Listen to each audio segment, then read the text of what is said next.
We may want to do just a roll call to make sure, Mike. Okay, sure. All right, I'm going to call to order the May 16th, 2020 special meeting of the Royal Oak Downtown Development Authority. At this time, we'll do a roll call. Director Yesbick. Present. Director London. Present. Director Baglio. Present. Director Rossbach. Present. Director Riley. Present. Director Krieger. Here. And Director Gillum. Here. Okay. So Tim, I'm not sure how the public comment, is she gonna do that for us? Or? Yeah, Carol, she's going up to room 315, the commission chambers, and she'll play it from there. So Okay. it's there. It is muted. She's a host. She can unmute herself. Okay. As soon as she gets up there. Can you let? Hello, my name is Leah Phillips. I run a business outside of the DDA. This one won't go nearly as long as our last meeting. Yeah. Or the DDA people, businesses shouldn't. outside of. We've got half the agenda, so.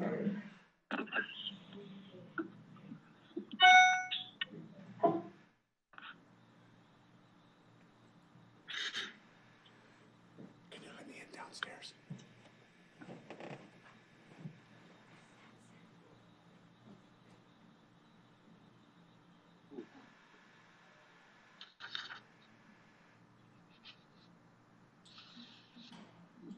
Mike, while we're waiting, if you want to move on to the minutes or something, so she, Yeah. we can. Okay, item number Carol come 4. in. Item number 4, approval of the meeting minutes from April 15th, 2020. So everybody had a chance to look at the minutes? I'll move to approve. Second. I have a motion and a second. Any comments, questions? Call for the vote. All those in favor? Aye. Opposed? Okay. Motion passes. Item number 5, expense items. You have a list of monthly expenses for informational purposes. Questions? Director Riley. Yeah, just real quick. The top one, the Effect TV ads, and then it looks like the WDIV spots. Those were basically the March ads. I'm assuming that those were the last that we ran. But so if Sean and or Tim can verify that we've suspended again, so we won't see anything for April. And then what is the $47.75 for the Effect TV ads? Sean or Tim, could you direct you to that? All of our ads are currently suspended right now. So what we've paid so far, what has occurred prior to the shutdown. So Okay, so the 45.50 for DIV was for the spots. Just out of curiosity, what was the top one? Effect TV. Is that production? that's Comcast. Oh, okay. All right. So that was the last period. And Yeah, and just for the record, we did receive an invoice in error that billed us for some ads, but I'm sorting that out with WDIV right now, so we shouldn't have to pay anything for that one. okay, so that's not included in That's in not these. included in Okay, gotcha. Okay, good. Any other questions regarding the expense item, monthly expenses? Okay, no action needed on that. Should I move on, Tim, or is Carol ready? Or Carol, are you there?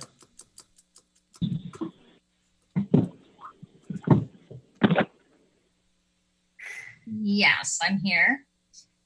Do you want to play the public comment? Oh, okay. I had already done that. Let me run upstairs and do that. It was muted. We didn't hear it. Oh, you know what? I'm just going to run it from my computer. If there's any issues with it. I can run upstairs and do it again, but I thought we'd already done that. Okay, let's see.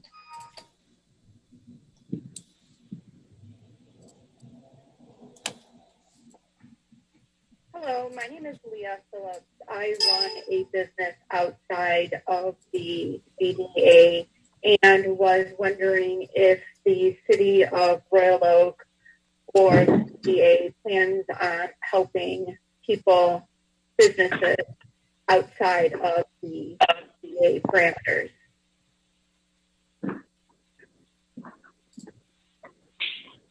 Okay, Were you able to hear that okay? Yes. Yes. I was. And just for public knowledge, I think, the DDA is guidelined by some rules in terms of their programs. But my understanding is that the city of Royal Oak has also received some, correct me if I'm wrong, Tim, but some block grant funds that might be used towards a small business program. Well, outside the DDA area, they both have the county's program, which the Todd Fenton and the city have been active in. The block grant program, the commission has not directed us and finalized that yet. It's to come back at a May meeting, so I don't have the parameters of the block grant funding yet, but those would have to comply with federal requirements. So there are some limitations. But the general question is no, the DDA funds won't be outside the DDA boundary. Just for clarification, was she referencing business help, or was she referencing if any of our programs are going to go outside of the DDA area? I'm not sure that was clear. She did say she had a business outside the DDA district. Okay. Just for clarification, regardless, the answer is still the same, right? Yeah, well, with the exception of the loyalty program, which will be given to residents all throughout Royal Oak to be used in the downtown area. But So they will derive some benefit from that. I think she's looking for benefit for her business outside of the downtown area. I understand. Yeah. It was a little, mine, it was a little garbled. I didn't hear that. Right. Okay. Being no other public comment, I'm going to move on to item number 6, the downtown street light replacement. Tim? Sure. This is a project that the DDA has funded. The one thing I would point out in the cover memo, I reference budgeting $1 million in the fiscal year 2021 development fund budget. It's actually 1.1 million, and that's been approved both by the DDA and by the city commission.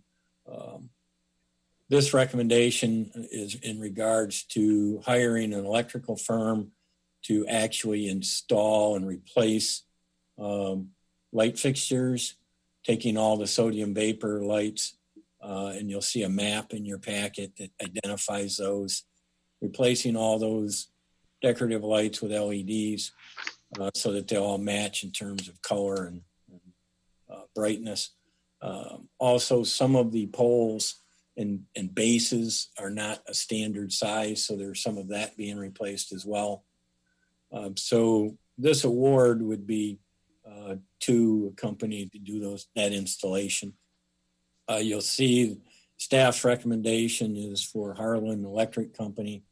That's both been reviewed by planning staff as well as electrician at DPS, and he's comfortable with that work as well, or that recommendation as well. What hasn't been decided is whether to install these with an epoxy or without an epoxy. And what that basically is we take the pole down, there are bolts that anchor it in, and we're still trying to make a decision as to what's the best approach in terms of how the poles get reestablished and installed. And So we're still looking at that. That's why you see 2 columns and 2 separate bids there. You'll also see that the cover memo includes the actual acquisition of the materials. We have a particular supplier that supplies all of the light poles that are in the downtown, the decorative ones. So you'll see the total budget if you were to follow staff's recommendation for Harlan Electric Company and the estimated cost for the materials. The total overall project would be $1,070,193 and some 19 cents. And again, I will indicate that I had a typo in there. The fiscal year 2021 budget is sufficient to cover this project in its totality. So there is a resolution there to, if the DDA is in agreement, to move forward with Harlan Electric at either of the 2 costs once staff decides whether to use or not to use epoxy. Okay. Questions? Director Baglio. Tim, I didn't do my homework, but is the estimate here reflective of the using with epoxy, without epoxy, or a combination of both? I used it, the greater number. Okay. Director Riley? Yeah, real quick question. On the cover sheet that shows Harlan and McNaughton McKay together, McNaughton McKay total material prices approximately $972,000, and then a little further down, back a few pages, there's a quotation from them for $872,000. I'm wondering why the difference. Where's the $100,000 difference?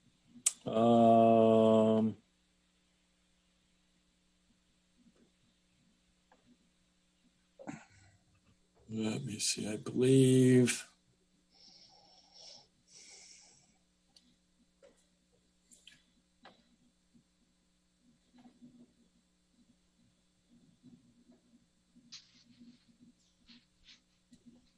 Well, I'm trying to figure out what's in there. The second page is not in the front. Because the numbers kind of match up. You go from 249 to 256. On the polls, you got 10 and 10, and you go 139 to 140. So the numbers of the material match up. 14. Actually, there's more material in the quote than in the actual staff page. Well, I'd have to go back and look, I guess, in terms of the Monac and McKay, but we're not authorizing anything with that. So I just had asked to put in a total so you'd see it, but obviously we would follow their actual quote.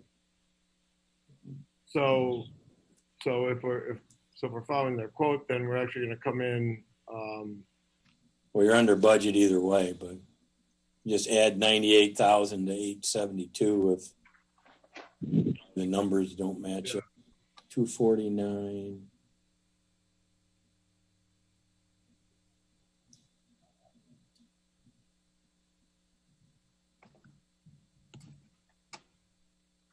Placement light and globe.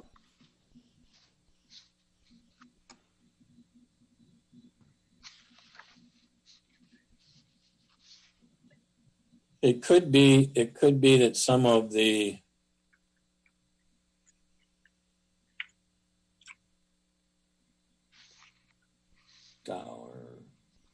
I have to go back and verify what it is, but the only request in front of the board today is actually authorize the electrical installation. Okay. Director Rossback. Just really quickly, just to re-trigger my brain, is this going to correct some of the lights that are out in downtown as well, or no? No. Okay. This is simply taking care of the poles and the light fixtures themselves. It's not the underground wiring that's there. Having said that, the DDA and the city commission have already authorized on a separate project the replacement of all the concrete pavers downtown and the repair and replacement of the lights that are out on 4th Street. So those are getting fixed under a separate contract. Anything else, Director Rosbach, on that?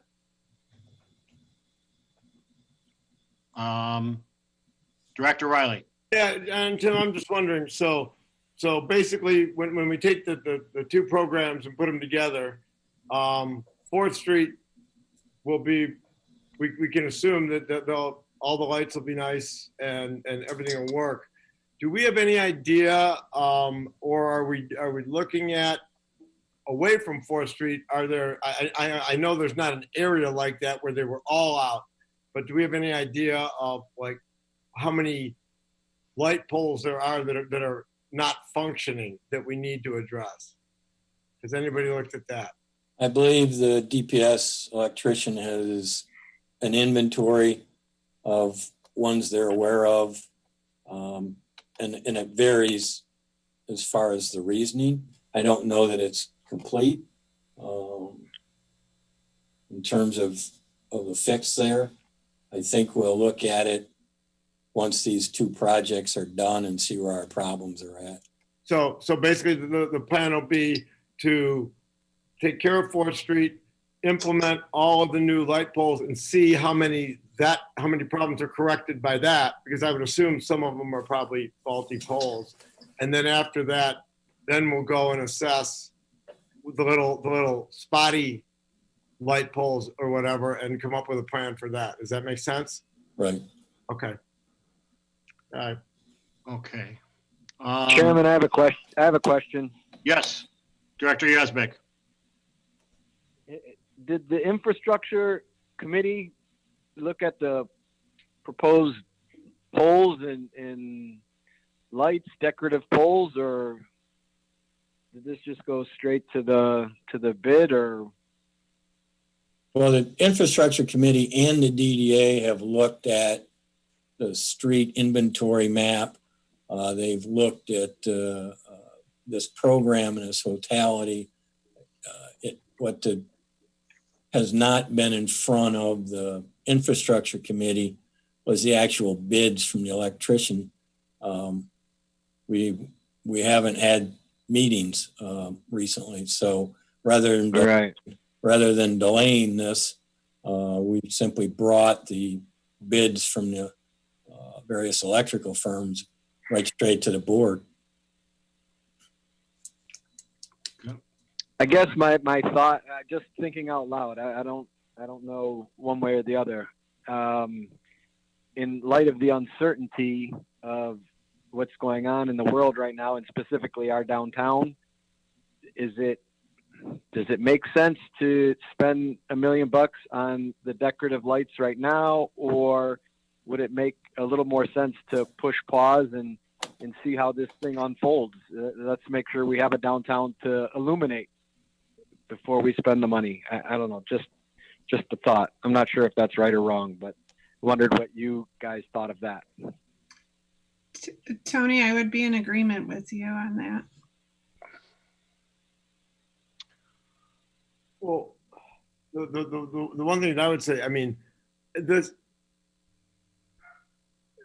me, this is something it's got to be taken care of sooner or later. I mean, it just, and I think if we came to the point where, like, if we were in a situation where we needed another $1 million, I think there's other ways to do it without pushing pause on this. In fact, as it was, the city paused the 4th Street thing a month, which I think that's something that we've been clamoring for. No matter what. I wouldn't pause the 4th Street because their lights aren't working. So I definitely would move forward with that. I'm talking about the other $1 million that we're considering here today. So I guess I would ask, is the concern that we're going to need that $1 million for more of a rescue type program or what? And Again, I guess my response is the uncertainty. I Okay. mean, who knows what's going to happen here. Well, again, the one thing I would say is that you know, even with the programs that we're doing, we still have a reserve balance, which just got hiked by another $500,000 that came back because we originally had budgeted 1.5 million for 4th Street, and that's going to come in around $1 million. There's other, you know, things that we've identified on here that I would estimate anywhere from $300,000 to $500,000 worth of stuff that is not going to happen at all. And there's other things. Tim, like one thing to the phase 2 of the downtown park, the $1.5 million that's in there. My estimation would be with the pushback and the delay in the construction and everything like that probably is not going to go in next year's fiscal budget. In other words, before June 30th of 21. Well, the actual, I don't expect that you're going to spend $1.5 million in the 2021 fiscal budget for phase 2 of the park. Some of it will get spent, but it won't be all of it. It probably wouldn't even be 50% of it, but some of it will go out. I think the bigger reason for putting the phase 2 in was to confirm with the design firm, get them going forth on actual construction documents, getting it all bid at one time so that everything came back on it. In terms of money, I would bring up two points for the DDA. You're currently generating TIF revenue well in excess of what you need for ongoing type activities and projects, and you need large projects to spend the TIF revenue that you have coming in on an annual basis. If you simply pile money up, the state and other taxing jurisdictions are going to start looking at you to take that money back. So I would strongly recommend that you not delay projects that you feel are worthwhile and necessary. On the other hand, if you don't think this is necessary, by all means, cancel it. But if it's a necessary project, you're going to have well in excess of $1 million, $2 million in your fund balance at the end of this fiscal year, if you spend everything that you have budgeted currently. So I wouldn't anticipate that you'd have a funding issue, but if you don't think this is a necessary project, by all means, cancel it. Staff's put a lot of time and effort into putting this together. And when I say staff, it's DPS, it's the electricians, it's the people from McKay, and you've got all the bids into it. So anyways, that's okay. So I have a number of hands here on the screen. So let me get through them one at a time. Director London, did you have something that you wanted? Are you? No, I'm good now. Okay, that's fine. Thank you. Okay, Director Rosbeck, I'm going to go to you next. I guess I appreciate Tim's perspective on this. If our TIF money is coming in well above what this expenditure really is, I could see us moving forward with it. I think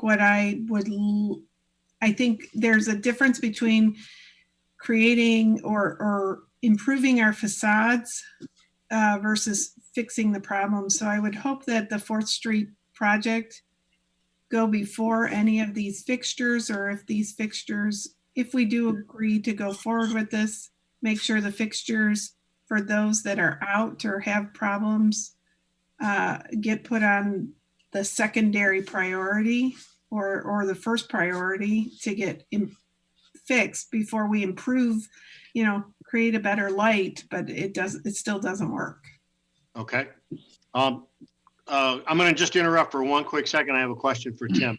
So Tim, between the two programs here, the one we're discussing now and the one that's already been approved for the 4th Street and street paver improvements, is there any correlation in terms of getting the work done together as a unit, or are they two completely separate? I know they're two completely separate projects, but are we replacing new poles and then coming back later and taking down those poles in order to fix the wiring it has to go to the fixtures? Does that make sense? My question makes sense to you? Yeah, the 4th Street project and the lights that are on 4th Street are not included in this project that's right of you today. They are totally separate. We're not replacing any of the fixtures along there under this project. Those are all being covered under the one for 4th Street and the brick pavers. They have different contractors. Obviously, the supplier of the materials will be the same for the light fixtures, but none of that's included in this particular project. And there's no need, you don't feel there's a need to correlate these two in terms of getting the work done? Well, they'll be coordinated in a fashion so they're not stumbling over each other out in the field. Okay. I think both projects are planned to be done late in the summer currently, early fall.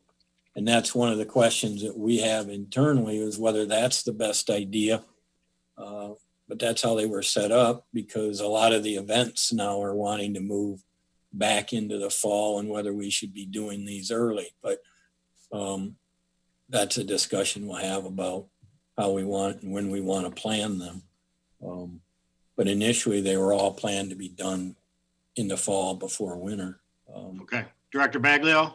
A couple comments and a question for Tim. Tim, is there a possibility to move these up closer to spring now that most of the events have been either canceled or temporarily rescheduled for the fall? Can we get those done now to minimize the inconvenience, especially the 4th Street project? Because my understanding is that's tied into some of the brick paver work as well. So that's going to be an inconvenience for those business owners. Better to get it done now while they're closed, or before things kind of somewhat return to whatever. Well, and that's what I was indicating, is that we are looking at what schedule makes the most sense. The city commission is getting an update at probably its next meeting in regards to when events want to be rescheduled to. If they bless and approve those events at those new dates, I think there will be an emphasis to not do this work while those things are occurring. So we'd still have to meet with the contractors, make sure it meets their schedule. This project in particular, though, we've got quite of a lead time in ordering the materials. So I don't know how much faster I can do it. It's going to be done periodically through the year as we get materials made. They can only make so many of the posts and the light fixtures at a time. We haven't ordered any yet because you haven't awarded the contract for installation. But if that occurs today, we'll start ordering the materials. And I don't remember the exact lead time, but it's in weeks. And then we'll have a construction on a weekly basis. So I'm not sure how much I can move this forward, but we can certainly work around where events are occurring.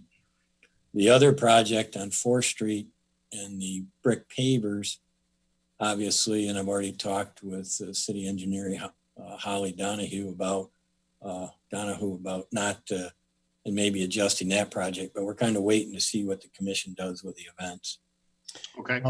That actually leads to another question. My comment was, I feel like we should move forward with this project. Anybody that knows me on here knows that I'm all about lighting, and there is a big discrepancy. I don't know if you noticed it or not with the older lights as opposed to the new. And I feel like once we do come out of this, if the city looks bright and shiny, it's going to add a new atmosphere all in and of itself. So I'm for doing this particular project now. The other question I have, Tim, and this is off this topic, but maybe it's a good time to address it. Some of the events that the city commission is addressing, we've approved budgetary dollars for those.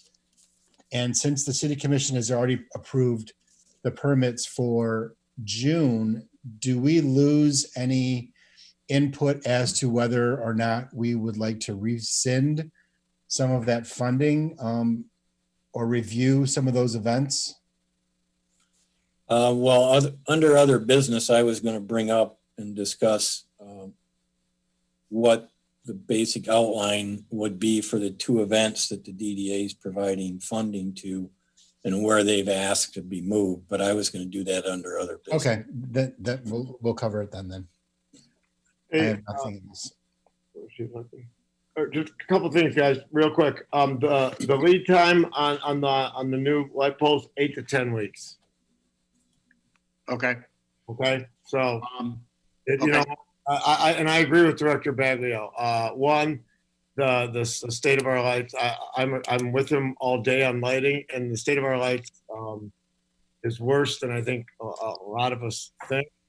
I mean, there's some that are downright embarrassing, in my opinion, and I also agree with him that we've got a really good chance here with some of the programs that we're doing, and the state of some of our neighboring communities, that we have a real advantage to get some stuff right here and to really actually turn some of these negatives into a positive. So I'm in total agreement that we ought to dress the place up. Okay. I would move to approve this. One more question, one more hand I got raised, and then we'll get to that. Okay. Director Krieger, please. Well, Matt took the words out of my mouth. I was going to move the motion. Do it. Or the resolution. So I'll second Director Riley's resolution. Okay, so we have a motion by Director Riley, seconded by Director Krieger. Mike, what I'll do too, just so the board has it, I'll check the material quote versus what's in the cover letter and send an email out to make sure that we're getting you the right figures. Okay. Okay. I'm with you though, Tim. I would assume that the quote is right and that somehow something got transposed. Okay. All right. If there's no other comments or questions, I'm going to call for the vote. All those in favor? Aye. Aye. Opposed? And the motion passes. Okay, let's move on. So we're on to item number 7 here, and I just a matter of procedure, I want to remind the board here that item 7 and item 8 are cohesive to each other, but we're taking these separately. So I want to try and save any discussion that might come in for item 8 to item 8 and so forth, and concentrate on item 7 first. And then any other discussion we can take on when we call for item number 8. So item number 7 is Rebound Royal Oak Small Business Recovery Program. You have some information attached, and I don't know if Tim or Sean. I would let Sean kind of walk through what he's drafted. We've reviewed it, but I think he can briefly run through the Rebound program, and then I can add comments after that. Okay. I'll quickly read through this. So this is a recommendation from the Business Marketing Committee. Just as a side note, the Business Marketing Committee has been working extremely hard on this. I want to say that they've had at least 3 or 4 committee meetings since the last DDA meeting to actually design this, to go over this again and again. So I just wanted to acknowledge all their hard work that they've done to put into this. Basically, this program, the committee is recommending that the DDA establish the Rebound Royal Oak Small Business Recovery Program. for downtown businesses affected by the coronavirus outbreak. This is a grant program available to businesses who are either salons, restaurants, retailers, coffee shops, or entertainment venues. They're recommending that there be a cap of no more than 50 employees for the qualified business, and that all of the businesses have to be located within the downtown development district. As I mentioned, it's in the form of a grant. The idea behind this is that this grant is providing assistance to help businesses re-incubate and contend with obstacles of reopening, recovering from losses, bringing their staff back on, and then, of course, dealing with the uncertainty of whatever this market's going to look like when these orders are lifted. So we've gone through our TIF plan pretty thoroughly, and we think we've found a lot of really good points that can help reinforce the fact that we can go forward with this grant. As Tim mentioned, he and I have been going over this pretty thoroughly. We've also been communicating with the city attorney just to make sure that we're on the right track with all of this. The committee is also recommending that the grant be dispersed in 2 payments. First, when the businesses reopen, and then the second one will follow about 4 to 6 weeks after that. The reason for that is we want to make sure that businesses are A, staying open, and that B, that they're still following the guidelines to make them eligible for the grant funds, to make them qualify for that second payment. Lastly, the Business Marketing Committee is recommending that out of that $2 million that was allocated last meeting, that $1.3 million from that $2 million be allocated specifically to this program, and that we're looking at having applications go live on Monday, May 11th. We have a website that's near completion. Right now for the public, it's just a landing page that just tells you that applications will be live Monday, May 11th at 10 a.m. Our intention with this is we are going to have, the finished website available for the DDA to review. So we'll be sending out a link for you guys to take a look at it. You guys can try it out, maybe send a few test applications to make sure that everything's working properly. Just to make sure that, when we go live with this, we don't run into any obstacles or glitches. So there's also a resolution with this that basically just encapsulates everything that I've just explained. Right. Thank you, Sean. Okay. I'm sure we've got some questions here. Remember, this is just the first portion of this. So, who wants to chime in here first? Any questions for anybody here? We have Sean's here, Tim's here, Mr. Gillum's here. If we have any questions regarding this portion of the program, as we move forward. Mr. Chairman? I'm going to go with Director Baglio first, please. I'll go first with some questions, and I might have more afterwards. Number one, Sean, the website, are all of the, is it everything applicable online and electronic with the ability to upload documents? Yes, no? Yes. So there's a couple versions. So primarily we want to steer people to the electronic application. There's a couple sections of that application where you have to upload documents. So that is possible in this online application. For people who want to do it old school and want to feel more comfortable filling out a paper application, when you go to the website and you click to apply, you do have the option of downloading a PDF, completing it, scanning it, and emailing it back to us. Okay. And then, Director, I don't know who wants to take this. And there's a train coming by. You're good.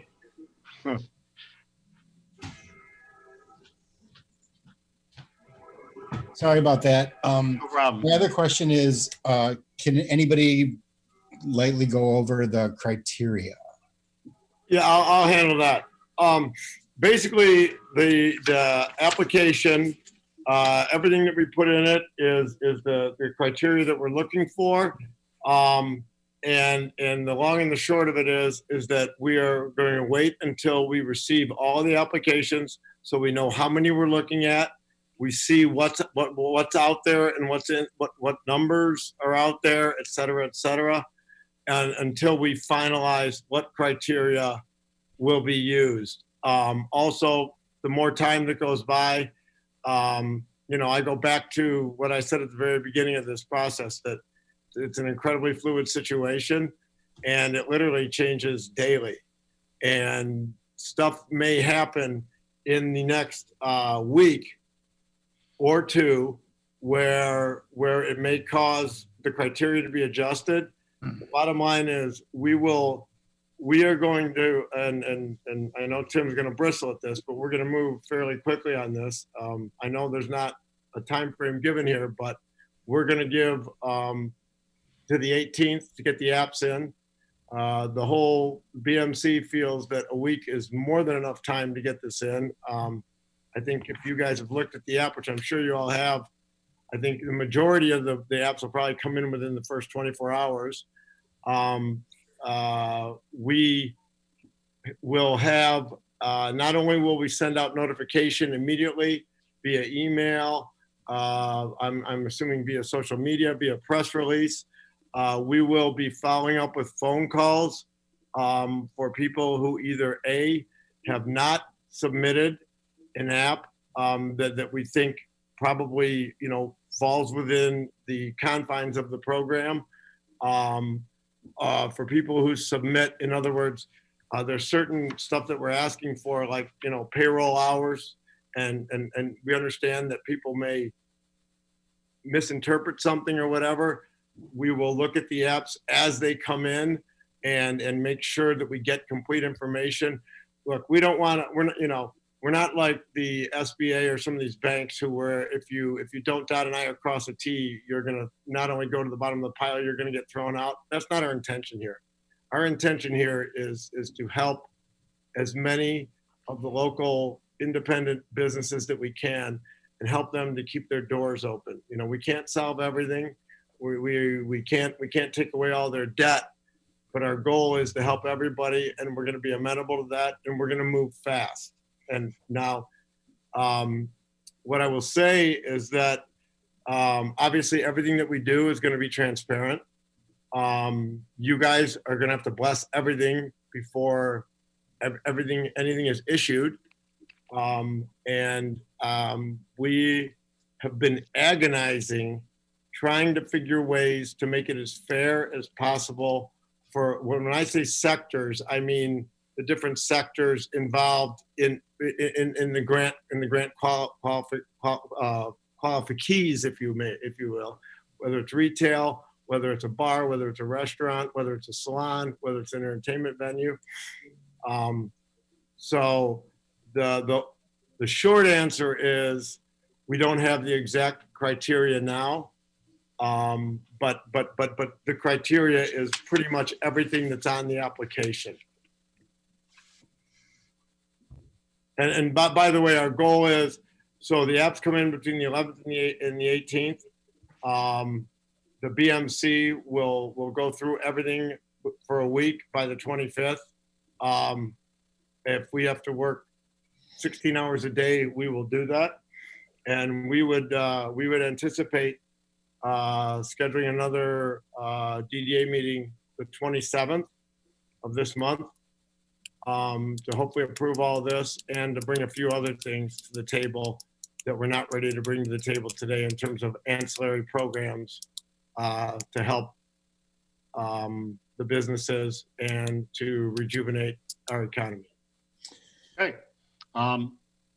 Did you have something else, Director Just Magno? a quick question for Sean. Sean, what's your comfort level in ensuring that nobody falls through the cracks? I mean, sometimes programs that we roll out via email, people don't read their emails, someone misses it. A lot of businesses are closed right now. People aren't even at them.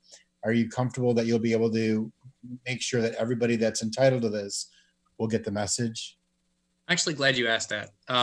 So I think the trick is redundancy. So we're going to be sending out regular emails to the contacts that we have already in our business database. We understand that not everybody opens those emails. So we're going to be following up as well. If this program is passed, we'll be moving forward with launching a mailer tomorrow that has all of the information of where they need to go and when the applications go live. That will go to all of the addresses that we have on file for businesses that we believe fall into those business categories that qualify. We will also be bringing on that individual who was voted on and funded last meeting. And some of her responsibilities will be actually going down our call list and making phone calls to all of the businesses as well, just to make sure that they're aware of it. And that they know that there's the website that they go to, reboundroyaloak.com. When we near the application deadline, we want to go through and see which businesses that potentially qualify that haven't yet. And we want to send out personalized reminders by phone and by email just to make sure that everybody has the opportunity. Now that's not saying that somebody might not fall through the cracks. Surely there are no absolute guarantees, but I think that we're going above and beyond to really, really reduce that likelihood as much as we possibly can. Okay. Director Krieger, please. Thank you. First, I want to thank the BMC and more specifically Director Riley for spearheading this. I know that he's been working very, very hard. Everybody's worked very hard on it. But second of all, I had a question, and maybe I missed it. And the question, and I think that you kind of touched on it, Director Riley, when you were talking, that my question was, how do you determine who gets what? Is it a percentage of something? And you said it's a fluid thing right now, and you're going to kind of determine as it goes. So it was just a sheer, I may have missed it, but it was a curiosity of just, how, if people are giving you rent and income and yada, yada, yada, how do you figure out who gets what? And that's a really good question. And again, once we see the numbers, and for lack of a better description, I mean, I'll just tell you, I've gone through a couple different ideas in terms of rankings, in terms of different scenarios, and we're gonna put it into a database and take a look at first. The main thing is going to be, what are we looking at? In other words, what's the total of this? What's the total of this? Yeah, right. And that in other words, and another thing is going to be is how many apps we get in there. How many total are looking at that, and we're going to again, transparency is important here. We're going to look at it a few different ways and step back and eyeball it and talk it around and see what makes the most sense and what's the most fair. And I'm just going to give you some of my, I guess one thing I can like the how do we rate payroll? Okay. Well, if you give, it's obviously going to be a factor, but if you give too much weight to payroll, well, then you're going to end up punishing certain sectors. Okay. Yeah, exactly. Yeah. The retailers, for instance, will, based on square footage, they will never carry the same type of payroll as a restaurant or a bar. The salons, a large majority of their stylists are independent contractors. They do have people on the payroll, who are either working maintenance or who are administration, front desk, what have you. So we need to see what those numbers are. And again, our goal is to be not only as fair as possible, but to be smart and to do whatever we can to give every one of our businesses the best chance to succeed throughout this whole thing. And that goes the other programs that we're going to discuss next also dovetail into that. One thing that I'm going to address now, because it's the elephant in the room, and we may as well talk about the elephant in the room. There's been a lot of talk about why are we not including whether business to business companies or offices, what have you. Okay, and there's a number of issues, a number of reasons that the committee, why we decided what we did. the first one and the most glaring, in my opinion, is that every one of the businesses that we're talking about helping here has been forced to close through government orders. Right. Okay, they've been forced to be shut down. Some of them sooner than others. I believe restaurants went down around March 15th. Restaurants and bars, retail, salons weren't far behind that. Nobody knows when they're going to open up. We're pretty sure just about everybody that we're going to be helping here, pretty much you can guarantee that none of them are going to be anywhere near 100% capacity when they open up. Nobody knows for how long that'll be.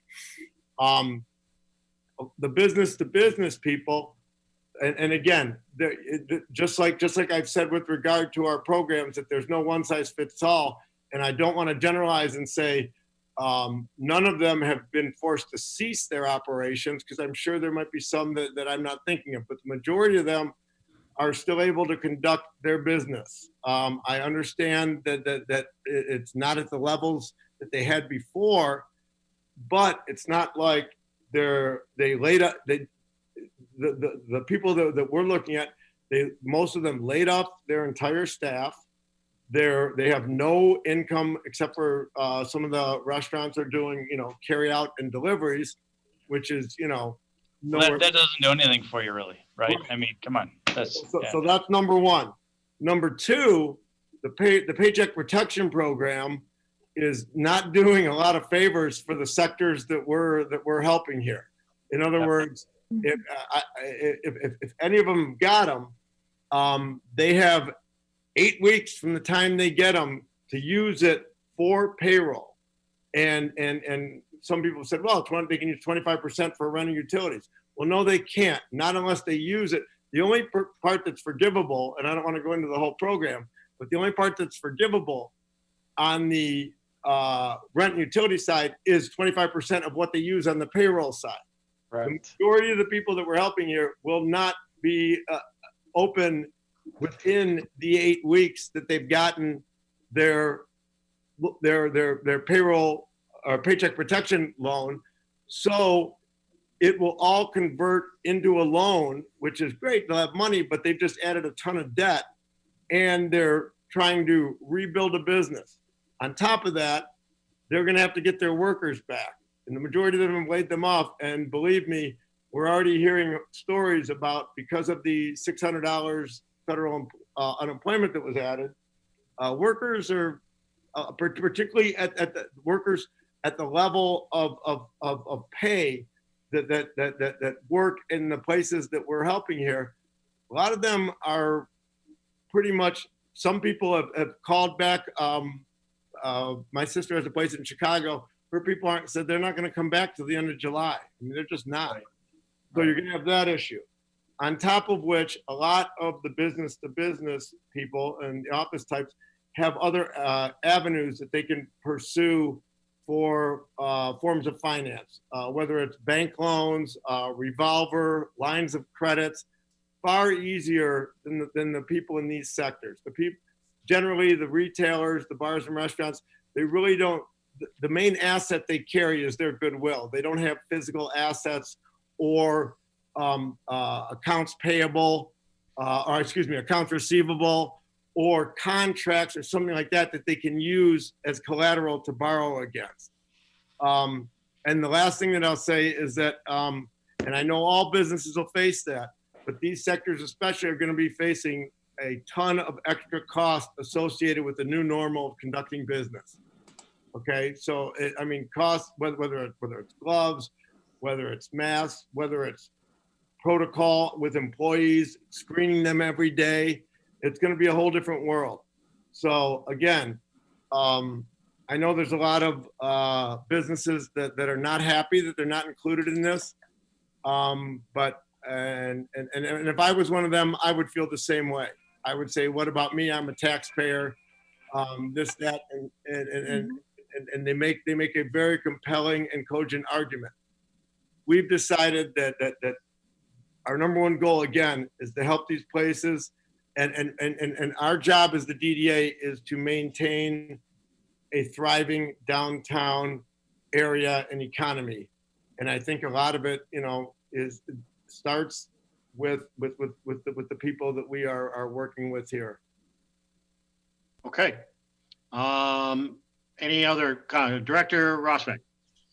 So I think you guys have done a really great job. I'll echo what what Director Krieger has said.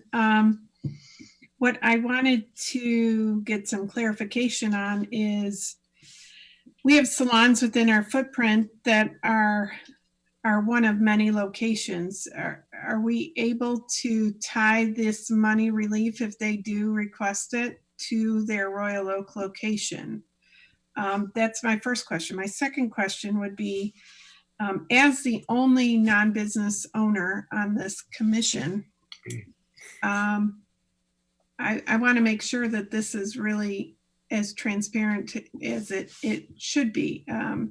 I've already heard the complaints that by others that we are just putting money in our own pockets as being part of the downtown authority, but I don't believe that's the intent of this program at all. And I think I echo what Director Riley has said is to preserve our vital downtown. But with that said, I'd like to make sure that if people are applying for this grant, that they are applying, that we have an ask in it too, for them to be promoting the positiveness of being in downtown Royal Oak. I mean, I don't want to hear that we've given someone a grant of money and then they complain about parking, or they complain that they don't get enough traffic. I get that those are all these great issues, but we've just helped support to keep them open. So I'm wondering if your plan has anything, any kind of grabbers in it to keep someone who is taking opportunities with this to be positive about Royal Oak, and to make sure if they have multiple locations that it stays in Royal Oak. Okay, so two parts to that. Director Riley, will you address? I'm gonna let Sean handle the first part on the multiple locations in a second, and I'll handle the second part real quick. Okay. We actually had tossed around ideas of like requiring, certain participation in certain programs, particularly like with the loyalty card. And we are going to strongly encourage it. There's no question about that.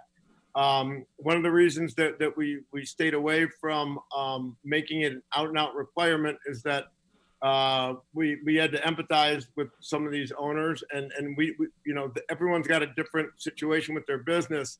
And basically at a time like this, to come to them and for example, with the loyalty card, one of the things that we tossed around, which we still might do, is to promote on our end like 10% off for the next 2 months, and on everything in downtown Royal Oak.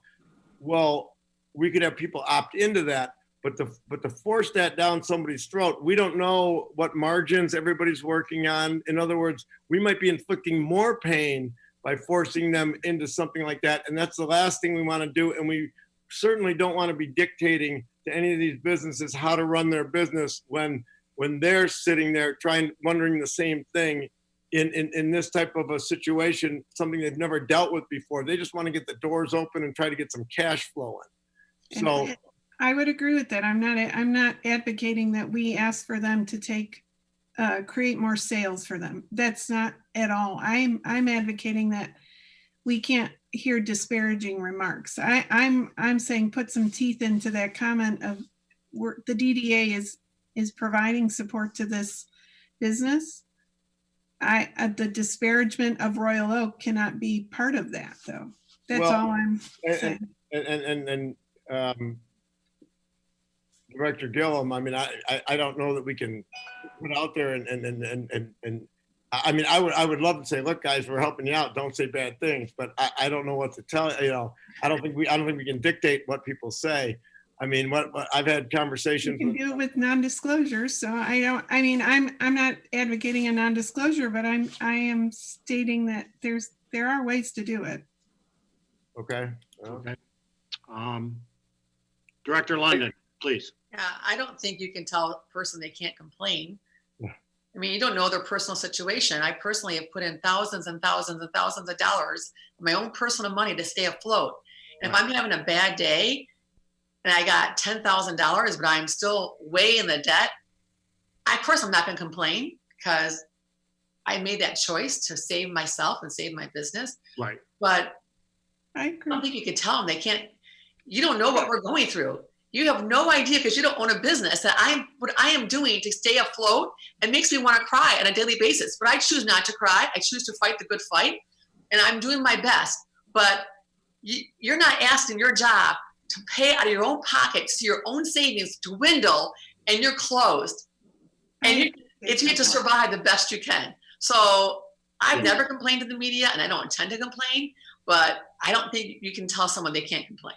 And I think the best thing that we can do as a body and as a group is what I said from the get-go, is we just need to do everything, and we need to be leaders, and we need to try to foster, unity and just try, because I mean, look, Jennifer, I agree with you 100%. It's not going to do anybody any good to air any dirty laundry in the media or to customers or anything like that. I mean, but the bottom line is, people are people. I think Director Baglio and I had this conversation. I said, no matter what we do, there are going to be people who are going to not be happy with either this program or that program because it doesn't help them that much, or they're going to find out, just like employees in the back when they're comparing paychecks, that somebody got more than this guy did, and why did that happen? They may have been happy with what they got, and then they found out that the guy next door got $200 more, and now they're upset about it. Human nature. I don't know what to do. I mean, we can only do the best that we can to try to, again, be as fair as we can and do everything we can to try to help the downtown area. And that's what we're doing. Okay. Director Gillum. Thank you, Mr. Chairman. I guess just a comment on that. I think we'd be within our rights to have some language in whatever program documents that we have that would prohibit somebody who's obtaining a grant from making public comments criticizing the grant program itself. I don't think you can go much above and beyond that. But having said that too, then the question becomes, how are you going to enforce that? I mean, what happens if somebody makes some disparaging comments to the press after they've got their first payment, but they haven't got the second payment? Does that mean you're not going to give them the second payment? Right. Or what if they make the comments after they've received all the money? Does that mean we're going to try to go to court? Are we going to sue them to get the money back? But I still think we could probably have some language in whatever grant documents that we have, if nothing else, to just try to discourage that thing on the front end at a minimum. If we other things we could deal with as they come up. I think that it's an added value to the program, and I also think even if you wanted to advocate for them to give a testimonial about it, I totally get that. As I am a non-business owner, I cannot stand in your shoes, Lori, and I understand what you're going through, but I can't too. So I appreciate that. I guess I'm looking at this as we've done this. We've created this really great program. There are ways to keep it positive and maybe leverage it for future use. Okay. I have a question while we're up here. Sean never answered the franchise question. Oh, okay. I'll let Sean go first. And Sean, did you want to address that, Sean? Sure. Yes. So we do have some businesses that would qualify for this grant. Small business, less than 50 employees, but let's say that their location in Royal Oak is their second location. So the question would be, how do we confirm that they take this grant fund and they apply it to their Royal Oak location? Because I guess the first thing that comes to mind with that is because we are splitting this payment up into two payments, we could put something put some kind of requirement before the second payment is dispersed, whether they present a receipt or some sort of proof of payment that they spent their first disbursement of the money on a local expenditure. That's the first thing that comes to mind. Other than that, I would say I'm not exactly sure how you'd be able to go about enforcing it above and beyond just having that requirement. Well, Sean, because we had discussed this and we talked about the language of, putting in there that all funds had to be spent on business-related expenses. And then I think you had brought up the multiple location thing. And then we talked about adding in at your Royal Oak business, or defining it that way. And again, what if we want to go further and ask for proof, that's fine. But I agree with Jennifer that just to have the language in there is impactful. Okay. So I'm totally in favor of adding the language that Director Gillum talked about. Just in encouraging that this not be done, Okay. and we put something in there that not only do the funds need to be used for your business, but if you have multiple locations, it is for your business only in the downtown development area. Okay. So my question, I think, is probably for Mr. Gilliam or Mr. Twain here. One of the things we have not discussed about this program is the actual disbursement of those funds. And when we do disperse funds, is there a certain method that needs to be followed, or a document that needs to be signed and returned to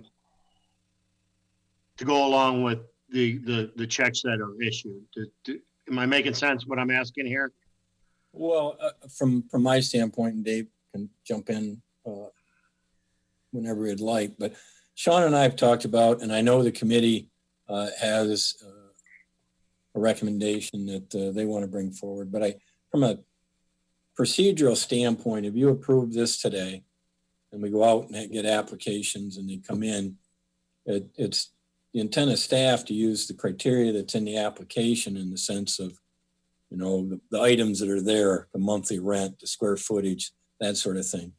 And we're going to score them using a scoring method and give that to the BMC committee for their digestion and how they want to digest it and deal with it from there, and then forward a recommendation to the full board in the sense of, do we have 100 applications? Do we have 200, or do we only have 50? So you'll get all of those at the meeting. If the schedule that Mr. Riley's talking about is May 27th or the May 20th meeting, you'll get all of those applications as well as our scoring methodology as far as what we used for that criteria.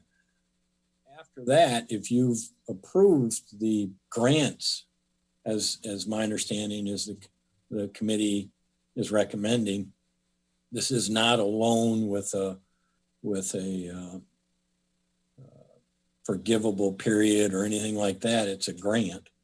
So very similar to the facade program grant, I'm going to file check requests with the finance office based on their AP calendar and have all of those checks returned to Sean or myself, and we'll get those initialed and dated by the individual applicants that they picked them up, and that'll be the end of it.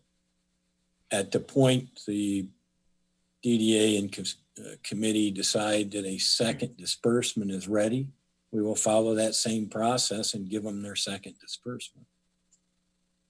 So, Mr. Gillum, would that be a good time to possibly draw up a document that when they pick up their check or their check is given to them, that they would, that you could come up with some sort of language? Well, Mike, I would just simply put the wording that in the application is at the bottom is by signing the application. Okay. You acknowledge that you will do whatever that language is. You won't be disparaging. You understand you have to spend that money in the city of Royal Oak Downtown Development District. And by signing the application, you're acknowledging that. I don't think we need another piece of paper to chase this around. I think we want to keep it simple. Is there anybody on Disagrees. the board that has objection to that? Because I think it's something we need to do immediately if we're going to add this to the application. Yeah, like I would say, I agree with that. I don't know that we have to have a separate document, and something else that we may want to have in there too is authorization from the business that's receiving the check for the DDA to use the name of their business in advertisements and other promotional materials relative to the program and the DDA in general. Okay, I think that's a good idea. If there's no objection, then we'll have Sean proceed in that manner and work with Mr. Twing and Mr. Gillum to get that added to the application form. Any objection? Nope. Okay. No objection, but I just want to be just clear on my understanding. The application is going to have this additional language. We're not suggesting we're going to prepare an additional document for when they get the check. Everything will be contained in the application. Correct. Correct. Okay. On that note, Sean, one other quick change on the application, and you and I talked about this today, but back where it's got what was the average total monthly payroll hours worked for the year 2019, and you've got the blank there. Can you add just in bold formal documentation required? You know where I'm talking, right? Yes. Okay. Yeah, absolutely. Yeah, I can add that. That's not a problem. And then at the end of that application too, we do reiterate that point too, that they have to submit documentation to prove that. But I can put it below that. And you've done a real good job at pounding. And one more place that we can put it is in the program mechanics section, section 3 application criteria, where you've got C is the 3 months rent. I would add a D. I would make D, applicant must submit documentation verifying monthly payroll hours, and then the next two become E and F. Okay, downtown co-marketing is E. Applicants will be encouraged to participate in business development seminars F. That way we're just pounding it home. I did just want to add as well. So how this website is being set up, when you apply online, it stores the application, and then there's two ways to actually view the submission. One way is that we can print off a PDF of the application that's already pre-filled out by the applicant that you can look at individually. The second way is that we can export an entire list of the data that has been submitted. So this will make it tremendously easy for us to objectively process this data. So I just wanted to just make everybody aware of that too, that this is the way that this is being designed, is that it's intended to be very data driven, and that we're trying to take the subjectivity out of this as much as possible. Thank you, Sean. Okay. Mr. Chair, a couple questions. Director Gillum. Thank you. The first question I had to do with the issue of the service businesses, because that had come up in a meeting that we had with the county and the chamber on Monday, but I appreciate Matt's explanation, and I think that makes a lot of sense. So the second question I had, I guess, is really more a process then. Do I understand right then, when this comes back to the DDA the next time, are we actually going to be approving criteria and then based upon that criteria approving the award of the grants? Do I understand that right, or is it going to be a little bit different? So. Our intention was to bring back the grants. Well, I'll add in from a staff standpoint. Sean and I worked on a scoring method based on the criteria that's in the application and the amended parts that will get approved today. We'll score that, give that to the business marketing committee. And the business marketing committee will give their overview and their reasoning and recommendation for what they want to forward. It would be my intent to bring all of that to the DDA to see and award as how they were scored and evaluated, so that you can make a decision.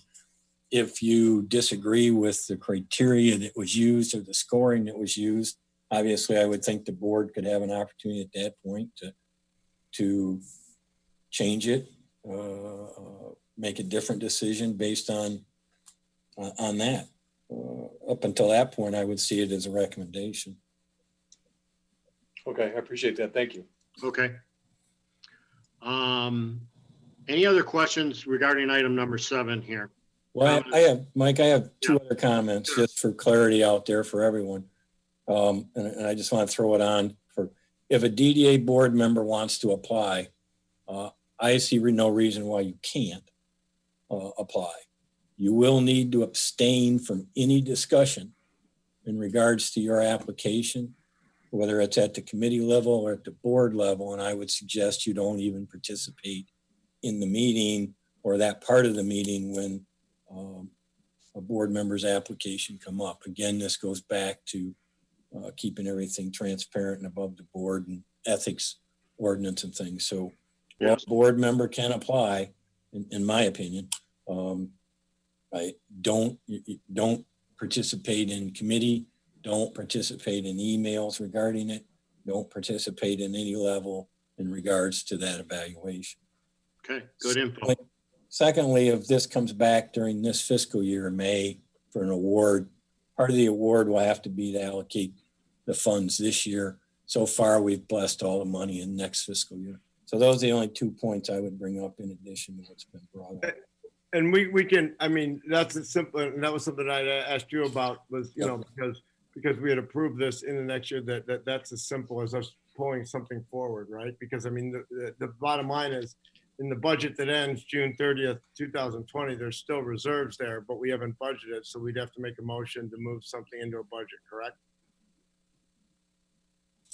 Yes. Okay. Have to allocate it. Okay. Director Rosbach, did I see your hand? Yep. My question is, if this has to go to the VMC prior to the full committee, how are they going to judge it if most of the VMC potentially could have a application in? Well, my comment is they shouldn't participate in their application. Gotcha. They can evaluate everyone else's, but they shouldn't participate in their particular. I'll just say this. If you guys want to kick us the applications nameless, I'm fine with that. You can put a number on them as far as I'm concerned. Blind. I think blind is a good way to go. I don't care. Whatever you guys want. I'm that's fine with me. You know, Matt, what I think may end up happening is you might find a system per use group, right? You might find a system for salons, a system for restaurants, and you can apply that, you know, like you guys said, blindly to each one. And I think that's going to be the fairest way to do it. I agree. Okay. Sean. Just for clarity, is there a recommended application window that I should have in mind when you know, if this is approved and goes live? What are we dealing with in terms of the deadline? The 18th. We talked 18th. Okay. Yeah, we're doing them a week. Whatever. Midnight on the 18th. Yes, but we also have the fallback position of we have the list in front of us. We can see whose is coming in, whose is not coming in, and we have a mechanism for reaching out to those, you know, to make sure that they don't get left behind. Sean and I talked about it that we will be within 2 days. We're going to be making calls. Like, where's your app? Director Baglio. Just for clarity, my understanding was that the checks will be issued in 2 parts once each business opened. But then I heard Mr. Twing say that the checks will be cut within May in this budgetary year. No, I don't think anybody knows when different parts of our downtown will be open. Restaurants will be a different opening date rather than, you know, an alcohol serving bar. So if, you know, a bar applies for this and doesn't open until August, their first check they'll get in August, or is everybody getting them all at the same time? No. If the economy opens by sector, they'll get them as soon as we possibly can after they open. I mean, we've got to ensure that the places are going to open. Okay. I think that benefits everybody. You know, the last thing that we want to do is issue a grant to somebody who has no intention of opening. I'm not saying that somebody's nefarious or whatever, but you know, we just, the bottom line is these are meant to help them get their business back going. They're not meant to rescue anybody's business. If they do, that's great. But you know, the bottom line is, yes. So in answer to your question, if checks are cut and small retail is the only one that's open, small retail will get their checks and everybody else will get theirs as they open. Yes. But they will know what their grant amount is, which should be able to help them either with other lenders or with other creditors, knowing that this money is coming. And I would dare say that they'll have documentation from the DDA saying that this money is coming. Okay. I'm seeing no more hands here. I need to know what, there is a suggested resolution in the packet. Mike, I would only have them add that the approval of the program with the application is as amended today. Okay. All right. What is the wishes of the DDA? Director Rosbeck. I'll make the motion to approve this program with the changes to the application as made. Okay. Second. I have a motion by Director Rosbeck and a second by Director Krieger. If there's no more discussion, I'm going to call for this vote. All those in favor? Aye. Aye. Opposed? And the motion passes. Okay. Thank you, everyone. Moving on. Item number 8, buy local program. Sean, you want to give us a brief overview of this? Certainly. Let me just pull this up really fast.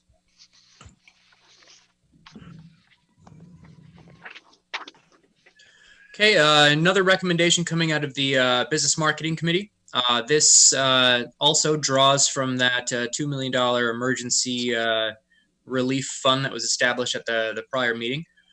This program is a buy local program that has 2 components to it. The first component is a downtown dollars program.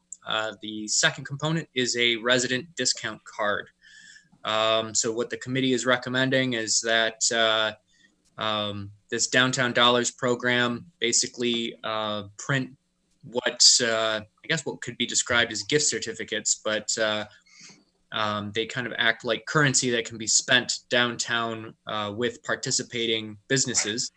And you know, we work with our public relations firm, Siren, to help distribute these in a creative way to get them out into circulation, to encourage people and incentivize them to spend more money downtown.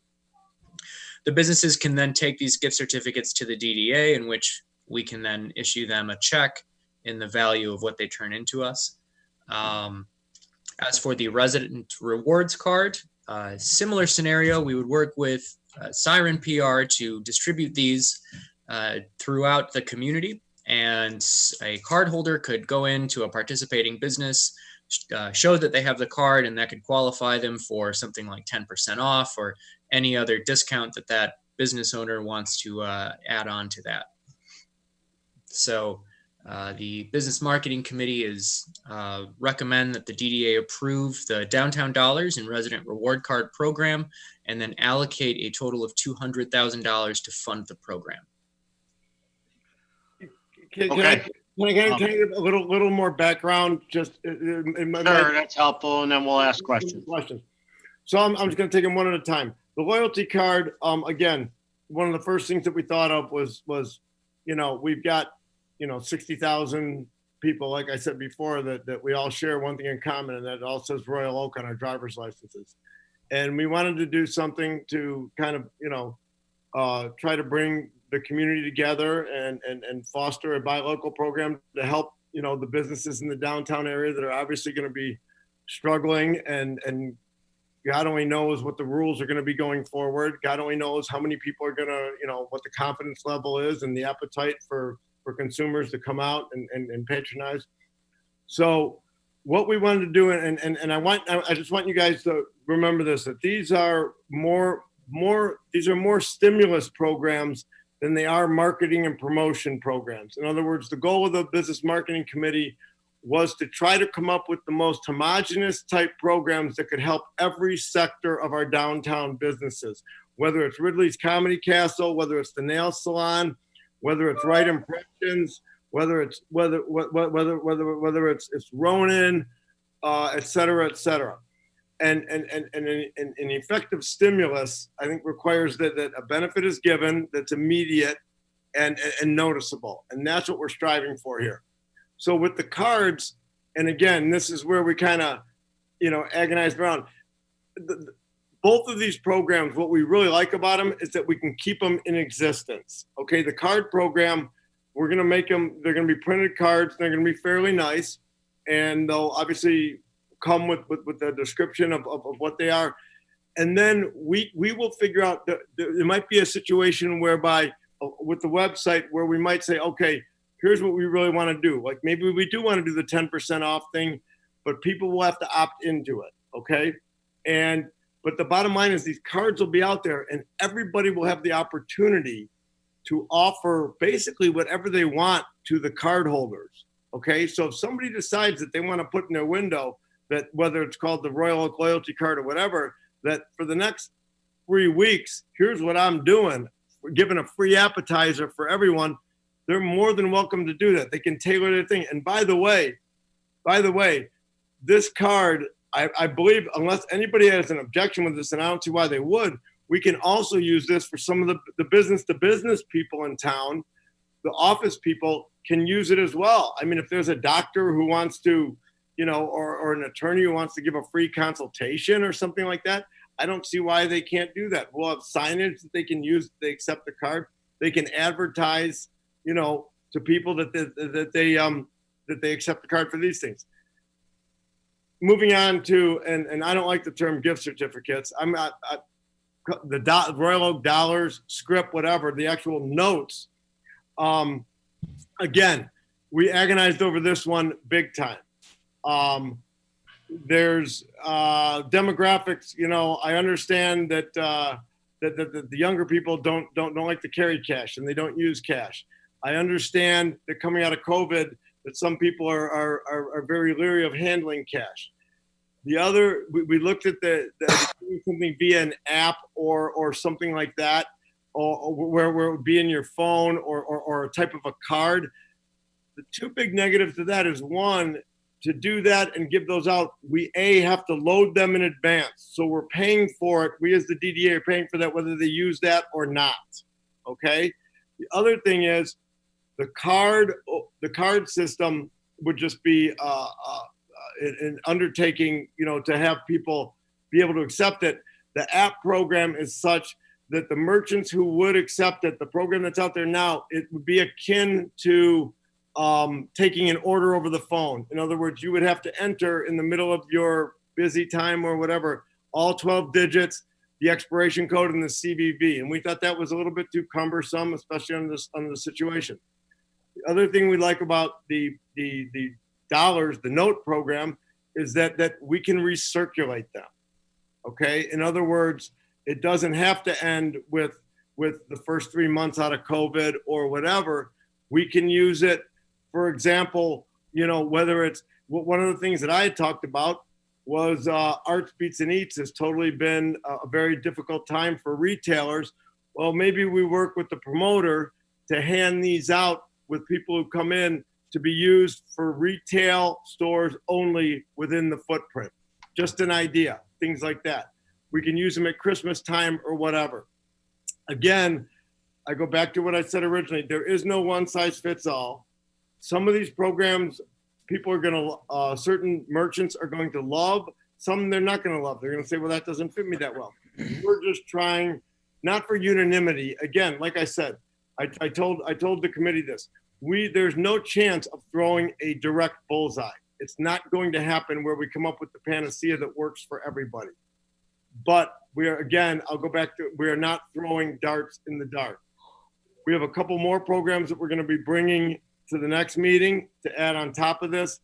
One other thing, I had a conversation with Director Baglio, and he was concerned about the fairness of rolling out programs earlier than others. And he brought up a really good point that certain sectors were probably going to open before others. It is our intention to not roll out any of these programs until all sectors are open, unless there happens to be like a small sector, whatever, that drags way behind or something like that. Then we'll have to figure something out. But our intention is to get these approved, get the production done on them so that they're, quote, in the can and ready to roll out at a moment's notice. And we might not even, there's a couple of the programs we might not even roll out right away when everybody's open, because we need to judge, again, once again, the consumer's appetite for coming out, their confidence level. In other words, we don't want to go out there and shoot our wad and blow our promotion budget on these programs and find out that nobody wants to come out. But I will say it again, that you know, it's our feeling that in every, this sounds a little trite and cliche, but in every crisis there is opportunity. And we have an opportunity here to not only try to get unity throughout the city and bring retailers, restaurants, bars, salons, everybody together with the community, and do things that our surrounding neighboring communities don't have the ability to do. Okay. Director London, please. I have just two questions. So I know City of Royal Oak has an app. So if you do a program, let's just say if you have a City of Royal Oak card, and you go to anyone who opts into the restaurant, hair salon, or retailer, says a free something with purchase, whatever. Would that be on the app? Like, how will they know? How do you let the person with the Royal Oak card know there's a promotion? Sean, I'll let you handle that. I mean, and there's a couple ways actually, but go ahead, Sean. So one way that we've discussed getting these cards into people's hands is that we are building a consumer-facing marketing email database, and if somebody signs up for it, you know, they give us their information, and then we mail them a card. And because now that they're a subscriber, we can give them weekly updates on what deals are in town based on, you know, the participating businesses, you know, being obligated to notify us that, you know, if you guys are having a deal for resident, you know, card holders, you know, let us know. We'll put that in that email and we'll send it out so that the card holders would be aware of it. So it's only for downtown Royal Oak residents, the card? No, it'd be for Royal Oak residents. I'm going City of Royal Oak residents. Yep. That's the intention. All right, and then how can you randomly pass out money or gift cards to people? So there are a number of ways that we've identified that we can do that. We decided that we would take those ideas, and instead of actually kind of being so rigid as to put them into the program, that we would actually work with Siren to come up with some creative ways to do that. So that's anywhere from, you know, we could periodically send the card holders some of these downtown dollars, you know, every quarter or something, you know, maybe with some information on where they can spend it. I think mentioned earlier is that if they attend a downtown event, you know, just by checking in or registering or signing up, they could be given some of these downtown dollars. Some things that come to mind is when you have to go into a vendor's tent for the holiday event, or when you have to register your pass for Spooktacular. Those could be potential examples. You know, it was brought up that when you check in for Arts, Beats, and Eats or something like that, we could work out something similar in which, you know, if you attend an event, you get these downtown dollars. Now you're incentivized to spend your money at a local retailer. I'm sorry, Laurie, I'm sorry. Stuff like that is down the road stuff. The answer is, okay, the 200,000 that we've got out here today, this is part of the buy local program. So these will be disseminated to Royal Oak residents, and they will be disseminated quickly. Okay? How? And I meant the card, because Right. there's no events right now signing anybody up. So Correct. And again, we're working with Siren. It might be a mass mailing. Okay. Again, So the idea behind that was if they sign up for the marketing newsletter, we could send them a card in response to them signing up for the newsletter. And I'm just going to tell you right now, this is part one of this program. There's a part two of this program that's coming next month. Okay. The bottom line is we want to get this out there. Okay. So that people have it and they can spend it only in downtown Royal Oak. Okay. Director Baglio first. My question is for Tim Twing. Tim, if I'm going to support this because I'm going to say yes to everything that could possibly be helpful to any business owner and people to get through this crisis. However, it hasn't happened a lot, but it has happened where I've had a great idea and not everybody feels the same way that I do about my idea. If for some reason there isn't the community support for these programs, one or the other, or a combination of both, is this money locked into these programs, or can we redirect it or massage it as time goes on? Well, as with any budgeted item, if you don't spend it on that budgeted item for whatever reason, lack of participation, the project's cancel, those funds don't just sit there. They get rebudgeted either during the same fiscal year, or reallocated to another project based on the board's action, or if it's at the end of the fiscal year or at the end of the program and there's money left, they get reallocated when the next year's budget. So no, they're not locked in there until the program's either over or you decide to reallocate them because the program isn't going forward fast enough. One thing, Director Baglio, that I just want to add, of the 200,000 allotted here, you've got negligible, there's printing costs to print the cards and to print the notes, okay? Outside of that, it's disseminating the cards, whether it's mailing costs or however we get them to the residents, and getting the notes out. After that, the notes, the majority of it, the 200,000 is the value of the notes. They don't get cashed until they get used. Okay, so in other words, but I'm with you. If nobody's using them, well, then the program is a failure. But again, I think with the right promotion, and again, some merchants may decide they don't want to accept the money. And again, I'm not sure how that'll work. And we're working. Sean and I have had conversations about ways. There's a lot of ways with this script that we can get really creative. And I'm not at liberty to talk about them now because we're fleshing them out. But I think a lot of the businesses are really going to like different things whereby we can reward purchases. In other words, maybe we do something along the lines of where if you buy a gift card from any merchant, you bring it to a possibly, and Tim's going to shudder when I say this, a satellite DDA office in the downtown area. Okay, whether it's a tent outside or maybe one of the containers at Eagle Park, where they can show their receipt and they get $10 worth of Royal Oak bucks. And if they buy a $100 gift card, they get $20. Stuff like that. There's just a number of things that we can do to get creative here to get stuff out there immediately. I just hope that we can encourage some stakeholder input, because I have ideas that I'd like to contribute to these ideas. One thing that comes to mind is seniors. They could really use this. I think this is a perfect fit for them. But I don't want to take everybody onto a. No, I just want to make sure that this isn't I don't want you to think that these are close-ended. Okay, these are not. I mean, these things. Once again, the beauty of the script program is that we can recycle them. In other words, they're going to come back to Sean or somebody, and we can reuse them, and we can add programs down the road. All we're trying to do now is to do we're trying to do the buckshot approach. Just boom, get it out there and try to.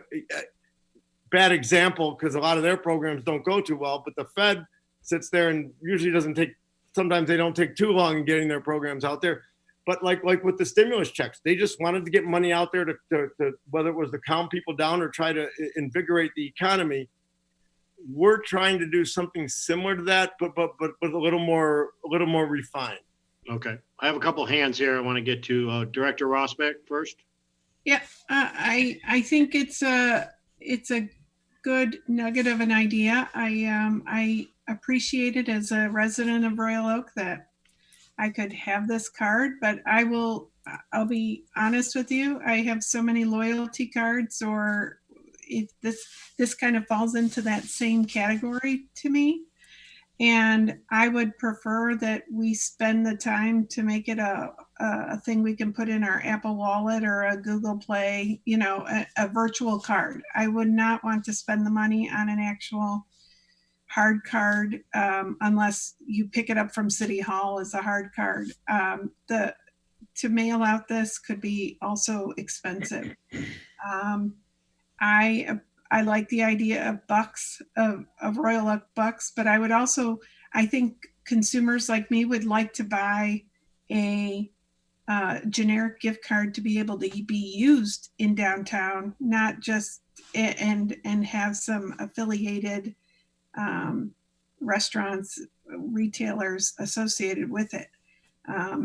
First of all, the card is a card. It's a plastic card. It just says you're a resident. Okay, there's nothing. There's nothing. It just says you're a resident. And as far as whether you want to use it or not, I guess that'll be up to what the various businesses offer you and whether that'll get you in the door to use it. Okay, it's trying to foster a buy local program, and that you are going to get deals at every place. As far as the script goes, and it'd be great if we could do Apple Pay with everything. Okay, but this, we actually looked at that, and the program is not available on there. It might be in 3 or 4 months, and we can change to that way going in the future. But then again, somebody said something about doing something for seniors. Well, boy, if you want Apple Pay, that might knock a lot of the seniors out of the box. I don't know if they all do Apple Pay or not. I'm not sure. Again, we were trying to. I just want to back up. I'm not suggesting Apple Pay, but you use your wallet to have a Kroger card in there. I don't carry a lot of loyalty cards in my wallet. They're all on my phone. That's all I'm saying. Okay. Secondly, senior citizens, they have a card already through the city, and we should probably align with that at some point. Well, we can scrap that part of the program. I mean, I don't have a problem with that. But the other thing, as far as the bucks go, saying that they would be for certain bars or restaurants, I mean, I don't understand that. The bottom line is they can be used anywhere. That's my point, is that I like the idea. I'd also like the idea of citizens like myself being able to purchase a Royal Oak certificate to be used at a participating Royal Oak venue downtown. I think it's a good idea. I think you'd see people like me buying those certificates. So do you think if you bought let's say it was Ridley's, and you bought a gift card at Ridley's, that not only would you get your gift card at Ridley's, but you'd get $10 of Royal Oak bucks that you could use anywhere. You could use at Ridley's or anywhere in Royal Oak that you wanted. Right. Or I could buy a Royal Oak gift certificate for $50 and use it at Ridley's or use it at Right Impressions. That's what I'm saying. We could go that route, but I don't want to get the city into building out gift certificate programs that they'd have to manage. But I'm just saying it's like buying a Somerset Mall gift certificate. I can use it in any of those stores. Yeah. That's my point. We have, just so you know, in the past, we've looked at the programs like that. We've had a lot of difficulty with that, and I don't know where the technology is today, and I guess we could do a little bit more research into it. But one of the problems that we have is that developing a card, which is a Royal Oak gift card, and the business owners all having different POS systems that are in place, and it's very difficult to get those cards integrated into every single business's different POS system in order for them to accept it. Totally understand. But maybe that technology is advanced farther than the last time I looked at it. I don't know. I just know that there are some businesses that, I have antique POS systems. How are they going to accept the gift card in that way, shape, or form? But it's something we definitely can look into for sure. Can I just convey some of the conversation that we had at the business marketing committee when we were talking about these different concepts, and specifically with this community cash concept? The idea was to, at least initially, send out some of this community cash to Royal Oak households so that they have some kind of incentive to start coming to the downtown again and spending money and supporting the businesses. So that was like the initial concept, the initial thought, the initial discussion. Sean, in fact, did some research and found that Birmingham employed this kind of concept very successfully. And I think where you were going with it, Jennifer, they modeled the program like we're talking, but also had a situation where if you buy or spend money in the downtown, you can turn in that receipt and then you are sent community cash as a reward or as a bonus for spending money in the downtown. That's something that's where we can take the program down the road initially. And I think that would accomplish everything that you're suggesting, Jennifer. I think that covers it. This is the first step only. And the first step is to send out close to $200,000 to Royal Oak households to just get the ball rolling, just get people used to spending money in the downtown again. And so I think we're accomplishing by doing that everything that all the other comments that we're hearing. And we can expand the program and we can make it better and leverage the money by rewarding people if they buy a $5.15 gift certificate.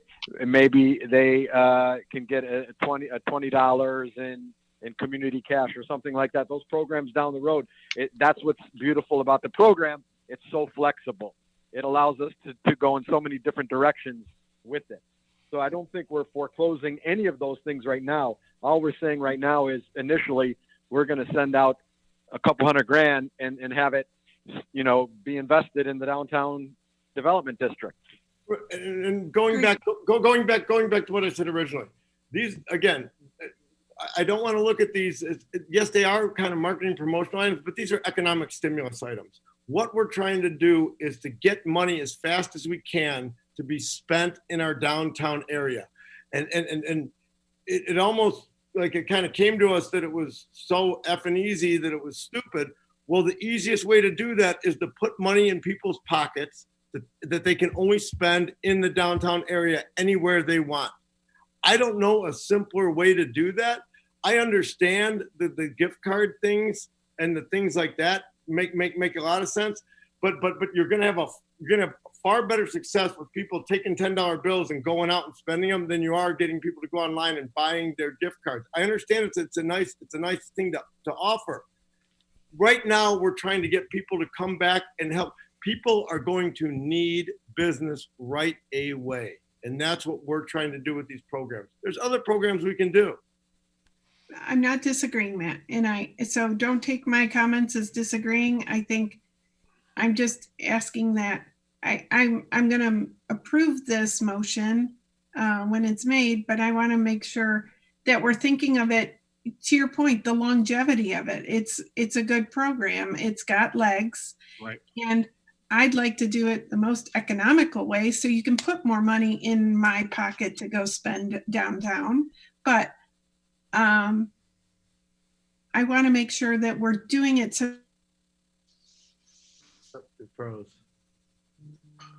that young professional that you want spending your time at your establishment and to other people. The senior citizen population does use smartphones. I mean, and they would use this. But I'm just saying, I'm looking at this to keep as much money in your stimulus as opposed to using it on mailing costs. I'm in marketing. I know how much it costs. Okay, Jennifer, I think you got some really good points. Absolutely, and I agree with you. And I don't want to, as Matt indicated, the door is somewhat open here. And as far as from my point of view is that if we go along and we find that there's a better way to do a program, we can definitely adapt to that. And there's no reason why we can't add an additional program into this package. So, I mean, we definitely have some flexibility here. And to take your comments and do a little bit of research on them, I have no problem with that whatsoever. I think it's a great idea. Director London. I just want to add support to Jennifer's comment. I like the idea of a wallet on your cell phone. I know we can't do everything at once. So but we can start looking. I think we definitely can look into it. I think everyone always remembers their cell phone. No, people don't always remember to bring their loyalty card. Gotcha. Sean, what were they 3 to 4 months out on Apple Pay? Is that about right? Yeah, to give everyone some clarity, when I was doing some research on this program, I spoke to the director of the Birmingham Principal Shopping District, and they presently operate a similar program. It started as, paper certificates that they called Birmingham Bucks that they rolled out when they had their big Main Street project so that they could encourage shopping during that time. They ended up completely transitioning to an electronic program with a company called Yifty that's actually previously done work in downtown Detroit. So you have an electronic gift card on your phone and you can walk into any participating business and they bring up that gift card and then they type in the 16-digit number just like a MasterCard and it runs on their POS system exactly like a MasterCard does. So Mike, to your point, about the different style point of sale systems not being able to deal with it. If the business can accept a MasterCard, it could accept this program. Yeah, that's a good point. The drawback to this is that it doesn't yet integrate into Apple Wallet. So they told me that they're working on that now, and they're likely going to have that capability by the end of the year. They're still several months out from finalizing everything they need to do so that it integrates into that program, which I think would be a no-brainer in terms of its convenience. Right. So it's a little premature as far as that goes. Another drawback is there are some management fees that this company does charge. So if you buy a gift card, they tack on a fee to it. And if you buy hundreds of gift cards in advance, like if you subsidize them, then you'll be paying a substantial amount of management fees for those. Okay. Well, one last thing, Jennifer. And as far as the economics of it, and again, we looked at the whole Yifty thing, and the labor intensity of entering all the digits just seemed overwhelming. But even when you get to the Apple Pay portion, you've got to load that. But like if you send out gift cards, for example, and you send them on your keychain or whatever, we'd have to pay in advance for that. The great economics of this of the script program is that we don't pay for it until it gets turned in to the DDA to pay. In other words, someone's got to use it. So let's say we go about it the wrong way and we target the wrong audience with it. And we put it in the wrong hands. Well, after a month, if nobody's using them, well, then we know that we did it wrong, and then we got to put our heads back together and figure out a better who how do we better get these out there so people are going to use them? But the only thing it's costed us is the small printing of the bills, and it's, I mean, I'm not disagreeing with that, and I'm not advocating to add money to people's live cards. That's not what I'm advocating for. I'm just advocating that we look into a virtual card, and at some point we can make it a virtual monetary card. I think that's a good idea because I think that's all I'm advocating. But just so you know, we had tossed around the idea of making cards and loading them and getting them out there. But the problem with that, I totally agree. Yeah. Okay. I'm going to go to Director Baglio here. I from what I'm hearing here is everybody's in support of this resolution and developing it, but there's still some room for development. Yeah. So I'm in a motion that we approve the resolution as written and allow the BMC to continue to massage it. Okay. I have a motion by Director Baglio. Second by Director Rosbeck. Any further discussion at this point? Well, I have a question for clarity, Mike. Sure. Are we massaging this program so that it's coming back? Or are we approving what the BMC is talking about in terms of generating rewards cards and actually distributing them at some point in the future? Is it the board's anticipation that you're going to see this again before it goes out? Are you looking for refinement? Because I heard Gary's motion was approve the resolution, but let the BMC refine it. I want to clarify. Not sure what that means. So Tim, the other part of my comment would be that any of these certificates that you have, cards, are all going to have an expiration date on them. Otherwise, they're going to float out there, and you're going to be responsible for funding it until somebody uses it. So if you do a certificate or a currency program and you put out $100,000 worth of currency, and in a month you want to go another direction, you're going to have to maintain that $100,000 until it expires. In case somebody does use it 2 months out, 3 months out, 4 months out. So I don't know the rush on this program, because until business is open downtown, nobody's going to be able to spend. So if you want refinement, maybe you can postpone it, refine it, and then bring it back so that you're comfortable with it. But I'm comfortable. So that's just my comment. I'm comfortable with it. I don't think we've said it has to be delivered the way it's a card and it's community cash. I don't think the mechanics of it were supposed to be refined, as Matt said and Sean has said. So I think that's what we're approving, is that high level thought process. How we deliver on that could be refined at a future meeting, I think. I still feel like there needs to be some stakeholder input on, especially the card part. I'm speaking for myself. I'm not in a position with my business right now to offer a discount to anybody. You don't have to, Gary. Gary, we just want to print the damn cards. Can we print the cards? Well, what is the, I mean, I think it's. Then table it. Table it a month. Table it a month. Okay? You're going to be open June 1st. Table it a month, okay? Just push it back as far as you want. Do you want to get them out when? August, September? And let's take it to the stakeholders and get everybody's opinion.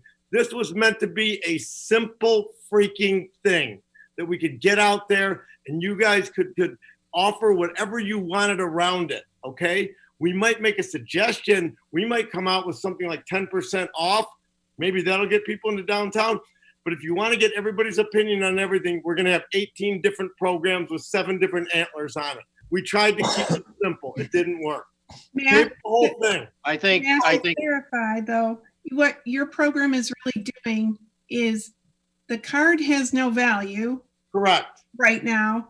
And if you get community bucks and it gets turned in at a location like Gary's, he would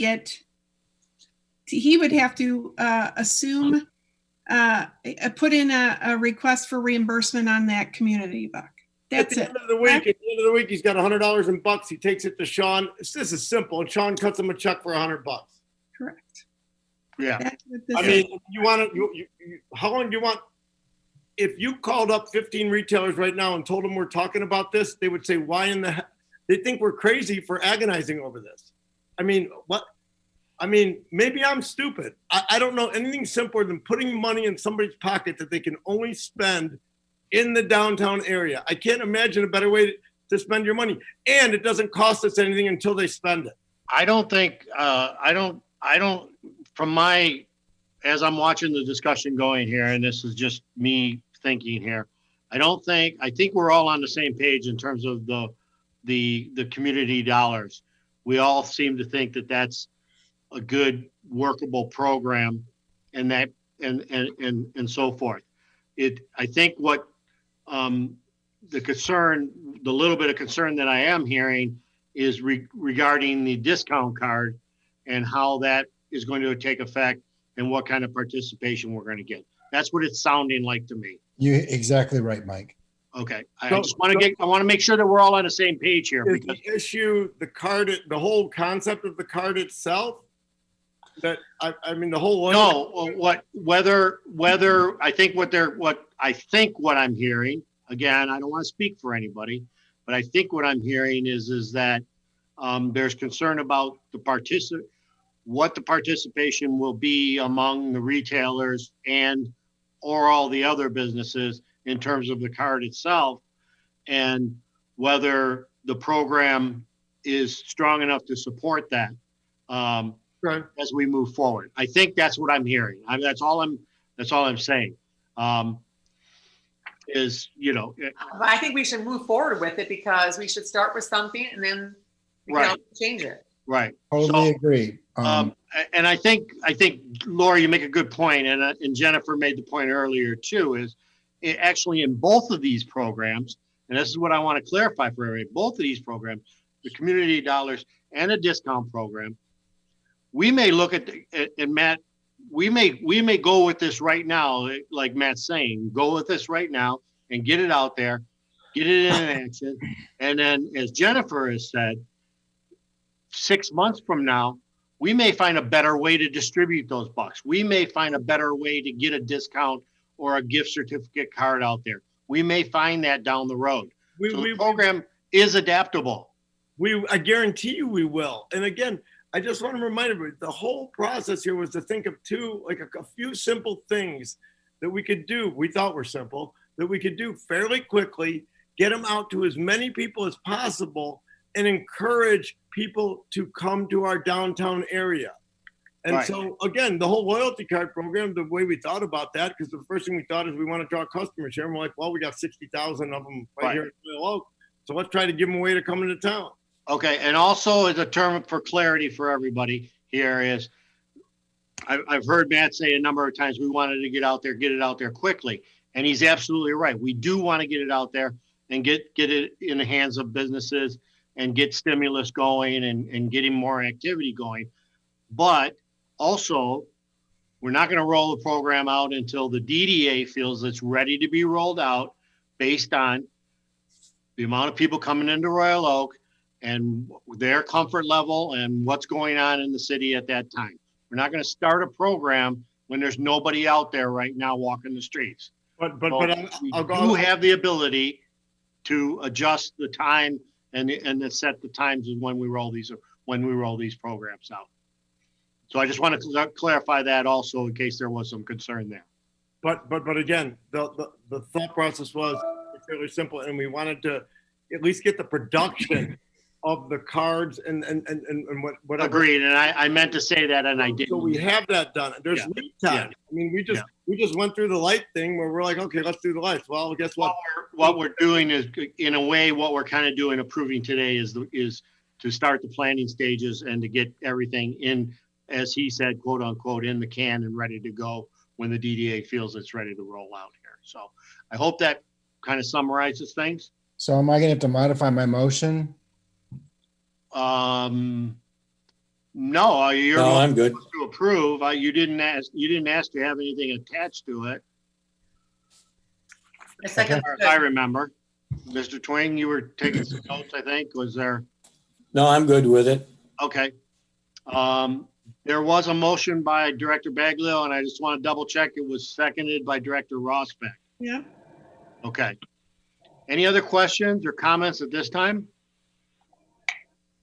Okay, if not, I'm going to call for the vote. All those in favor? Aye. Aye. Opposed? Okay, the motion passes. Thank you. Okay, just a couple more here. Item number 9, recommendation to waive patio fees.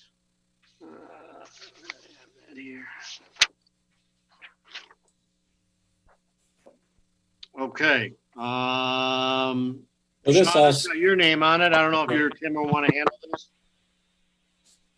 Go ahead, Sean. Go ahead, Yeah. Sean. No problem. So this is also a recommendation coming out of the Business Marketing Committee.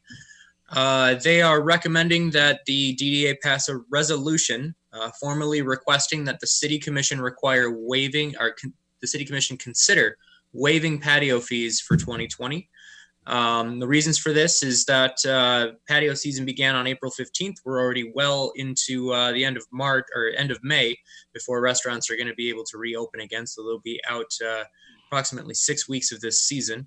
In addition to that, waiving patio fees will help reduce the numerous costs that downtown businesses are facing, especially during this time. So including all the other costs that they have to consider in terms of reopening and whatnot, this could be considered a form of relief to some of the business owners who operate patios, throughout the season. So there's a resolution here. And again, that resolution is to recommend to the City Commission to consider waiving patio fees for 2020. Okay, I'm going to go first with Director London. I've got a number of hands. I was going to say, let's just vote. I have nothing to say, but if Gary wants to add something. Okay, well, no, you go ahead. If you want to make a motion, and we'll have time for Well, I discussion. think Gary wants to say something. No, I was going to motion to make the motion. Make a motion to waive the patio fees for the 2020 season. And I'll Director- second with, and hopefully we can have some discussion because I want to add Okay, some. yes. Okay, give me 1 minute here. So I've got a motion by Director London, second Director Baglio, and I'm going to go to questions and comments, but I want to go to Director Krieger first. I was gonna make the exact same motion, so I don't really have anything beyond that. Go ahead. All right, thank you. I'm going to go back to, I'll go to Mr. Gillum first, and then I'll go to Mr. Baglio after. Just a quick comment for everybody on the board. I had a couple different restaurateurs in the downtown area reach out to me to see if this is something that the city would consider doing. I had sent a letter out to all the businesses that had a sidewalk cafe last year to let them know that this is something that the city commission would be considering. What I had intended to do was to bring the issue forward to the city commission at a point in time where we had a better idea as to when the restaurants might be able to open back up. The only question I have in my mind is whether or not the city commission will want to entirely waive the fees, or they potentially could just prorate the fees for the year, depending upon the amount of time. But I appreciate the marketing committee bringing this forward. We'll go ahead and get this teed up if the motion is approved by the DDA this afternoon, and I expect it will be. Then we've already penciled this in for the city commission agenda on Monday, May 18th. Okay, thank you, Mr. Gillum. Director Baglio. This is directed at Mr. Twing and you, Mr. Gillum. Right now, in my mind, the biggest hurdle facing restaurants is going to be when they are allowed to open is their capacity issues. It looks as though most of them are going to be ordered to open at 25 or 50% of their capacity. So and this could be in the form of another motion after this motion passes. I'm not sure how we do it, but I'd like to compel the city commission in some way, shape, or form to take a look at the ordinances governing sidewalk cafes in an effort to help some of these restaurants recoup what they lose inside indoor capacity and can gain moving them somehow creatively outside, whether it's, moving them closer to the curbside, or with using parklets, or using their back patios, and increasing their outdoor capacities. And then if we can do that, if the city commission can do that, expedite the permitting process and the process to go through planning and building department to get these things done in a time to recoup some of the season when they are allowed to open.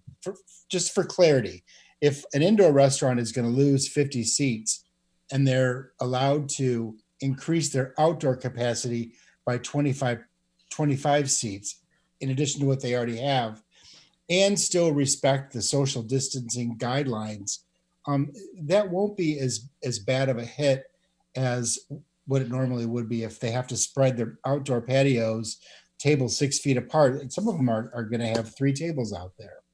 I hope I'm making myself clear. And then additionally, on top of that, if we can do this, I'm going to suggest that the infrastructure committee revisit its facade program to either put some more money towards it so that restaurateurs can apply for misters and gas lamps and things that will, building supplies to help them make those outdoor patios more functional during a 100-degree day in the midsummer and last well into the fall. Did I say that correctly? And is that even possible? I know it's a lot. Well, I'm going to go to Director Gillen first. Thank you, Mr. Chair. Gary, as to your first point, I think what you'll find is that the City Commission will probably be very receptive to creative ideas as to how we can work with the businesses to help them make up for a lack of capacity inside if there are restrictions that are put in based upon square footage. And I certainly don't have any inside information, but based upon what the governor has done with the requirements that she's put in place for some of the big box stores that she's allowed to reopen, I think that's probably a logical conclusion. I think the restaurants are probably going to be limited in that way too. So there are some practical limits as to what we can do on the sidewalk, because we still have to allow for people to be able to get past, including people that are in wheelchairs and are disabled.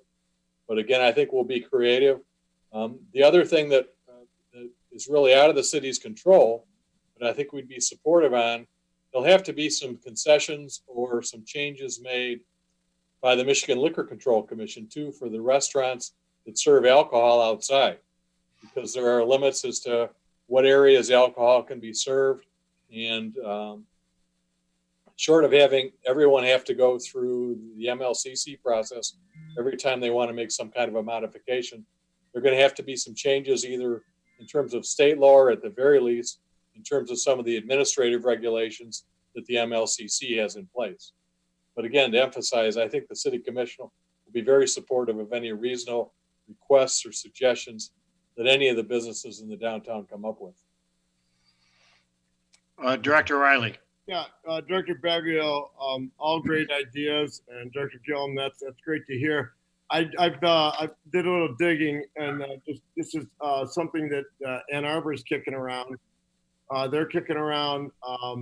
They're thinking about whether closing blocks or streets, and I don't know whether we want to get into that, but they're really looking at utilizing metered parking spots, across from the sidewalk, sort of like I guess Birmingham does that a lot with the platform dining.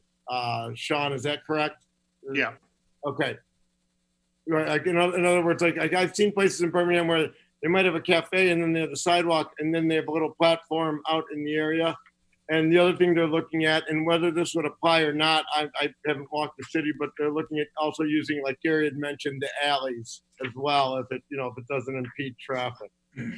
So I'm in total marching step with Director Baglio, and if we do another resolution, and yeah, I would look for Mr. Gillum for direction on that. Should we be adding that idea or that concept or that recommendation for the city to take a look at it to this resolution, or should we not make it part of this resolution? And then maybe you can bring it to the city commission attention, or how do you feel comfortable about us moving forward here? Well, if we're talking about things that the DDA would like to see the city commission do, I would go ahead and pile them on. I would include them in the same resolution. Okay. The point that Gary had brought up before had to do with whether or not the infrastructure committee or one of the subcommittees wanted to take some action. If there's anything there, I think that should be a separate resolution, a separate discussion. Okay. I did type something out. Well, Gary, what do you, Mr. Baglio, how do you feel about just adding it on to this resolution in its simple form, and then maybe referring to the infrastructure committee to act on it as soon as possible? I'm good with that. I wrote something up that I could make a friendly amendment to my. Oh wait, Lori, you made the resolution. Yeah, but it's okay. You can take it over. I can read it if you'd like. Yeah. Oh, sure. Let's go for it. You want to make this part of the motion? Is that what you're trying to get to?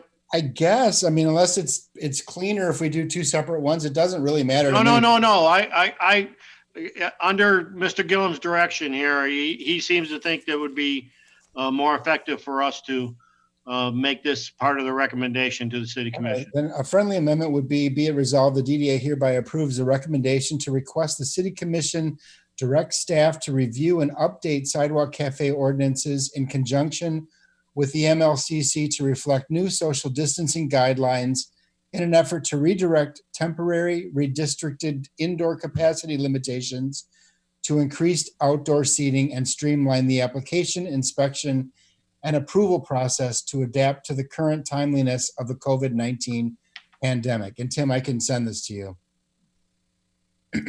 That would be great. Okay. Well worded. Well worded. Thank you. And I do have, just again for my clarity, I assume what we're talking about when we're waiving patio fees, it's for renewals. It's not for anyone that would come in as requesting a new patio. Oh, that's a good call. Or are you covering all of them? Well, I think the current motion says all patio fees for 2020 for this season. What is the DDA's wishes? I would say all patios. I would agree with Director Baglio. I mean, the bottom line is we're trying to help everybody get every piece of business they can. I agree. Just keep it there are certain restaurants downtown that have very, very, very small. In fact, they're just doorways that do have parking lots in their rear, in the back, that they could turn into outdoor seating relatively quickly. I think that we need to help them as much as possible. Let's hope it encourages everyone to clean up their parking lots and alleys. It could be a boom. There are some that have private parking lots that could be turned into, we need to think outside the box. Exactly. And I also think that that's going to give the public a new reason to come to downtown Royal Oak to see the innovative things that we're doing. Mm-hmm. Okay. I second your motion, Gary. Okay, I have a motion on the table by Director Baglio, second by Director London. Any discussion, comments? I have one question for Mr. Gillum. So, Mr. Gillum, would you expect to see some action at the commission level, at least on the first portion of the motion? We'll certainly tee it up again, as I indicated. Yeah, no, I'm not asking for you to. I'm not asking for you. I'm just asking that there would be some sort of discussion, and at least you plan on putting it on the agenda, I guess, is what I'm basically asking. In anticipation of some kind of a motion like this being passed this afternoon, yeah, we've already got it penciled in for the agenda on the 18th. Thank you very much. Yep. Thank you. Okay, I'm going to call for the vote then. All those in favor? Aye. Opposed? And the motion passes. Last item on the agenda. Item 10, other business. Tim?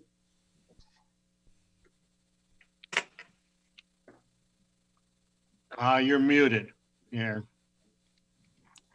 Yes, no, I'm not. I did email out what Sean and I had been working on, and Dave had input on, was a memo of understanding for a program assistant position to assist Sean with the rollout of the recovery or the rebound program and some of that. So if you've had a chance to look at it, review it, make comments on it, and I know Sean can walk you through it, and then potentially approve it today. We would try to bring someone on board on the 11th. Okay. Sean, did you have anything you wanted to add to this? I don't think you need to take us through it. We all got it in front of us. So, yeah, I mean, it's pretty straightforward. I think everything that I intended to include in that is written in black and white. So, okay. Director Riley. Yeah, one thing, just wondering if it was something that we had to put in there for protocol or human resources. I'm just wondering why we're capping it at 16 hours a week. Well, we are trying to budget for it, and what you're willing to budget for it. Unless you want to, there's no way to have an open-ended number. The way we drafted it was to say 16 hours a week, and the way we talked about it, you could do 32 hours a week. But once you ran over the cap of hours, we'd bring it back for the board to approve an extension. Okay, so then that was my concern. My concern is that, you know, we get into the fire, and particularly during application week and some of the other stuff. And if we're going to go over that, so we don't have to suspend the work. We just have to. You have to get approval. You have to come back to the board, right, Tim, to get approval over 32. Yep. So I know that I was questioning this before, but if we're going to do it, my opinion would be that we have at least 40. I don't know, just because what if, right? I mean, like, I would think that Sean could manage the intern and say, listen, we want you at this time, but if for some reason we get pinched and you need overtime to make things happen, especially this fast timeline, I'd hate to hamstring ourselves. Well, I'm not reading it as hamstringing you to 16 hours a week and the assumption of budgeting. If Sean decides they need to do 32 hours in a week or 40, they can. Oh, okay. It's an estimation of 16 hours. Got it. As a $15. Got it. Okay, thank you. Yeah, as a clarification, it's written in there that the hours can increase or decrease based on workload, but that total number of 192 total. If we start to approach to breach that 192, we have to approve more hours above and beyond the 192. So for each respective week, we could go over 16 hours as needed. Okay. Got it. Okay, cool. Thank you. So we're really held to the 192. So I wanted to avoid having to call a emergency DDA meeting to extend the assistant. Okay, got it. We're good. Okay. Need a motion to approve. Is there a resolution here? No. Okay. I'll make a motion. I'll make a motion to approve the resolution. I second. Okay. Motion by Director Krieger, seconded by Director Rosbach. Question, Mr. Chair.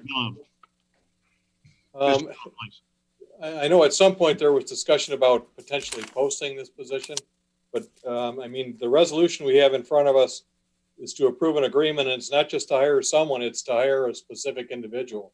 Mm-hmm. What do we know about this person? So who are we hiring potentially, or who are we using as an independent contractor here?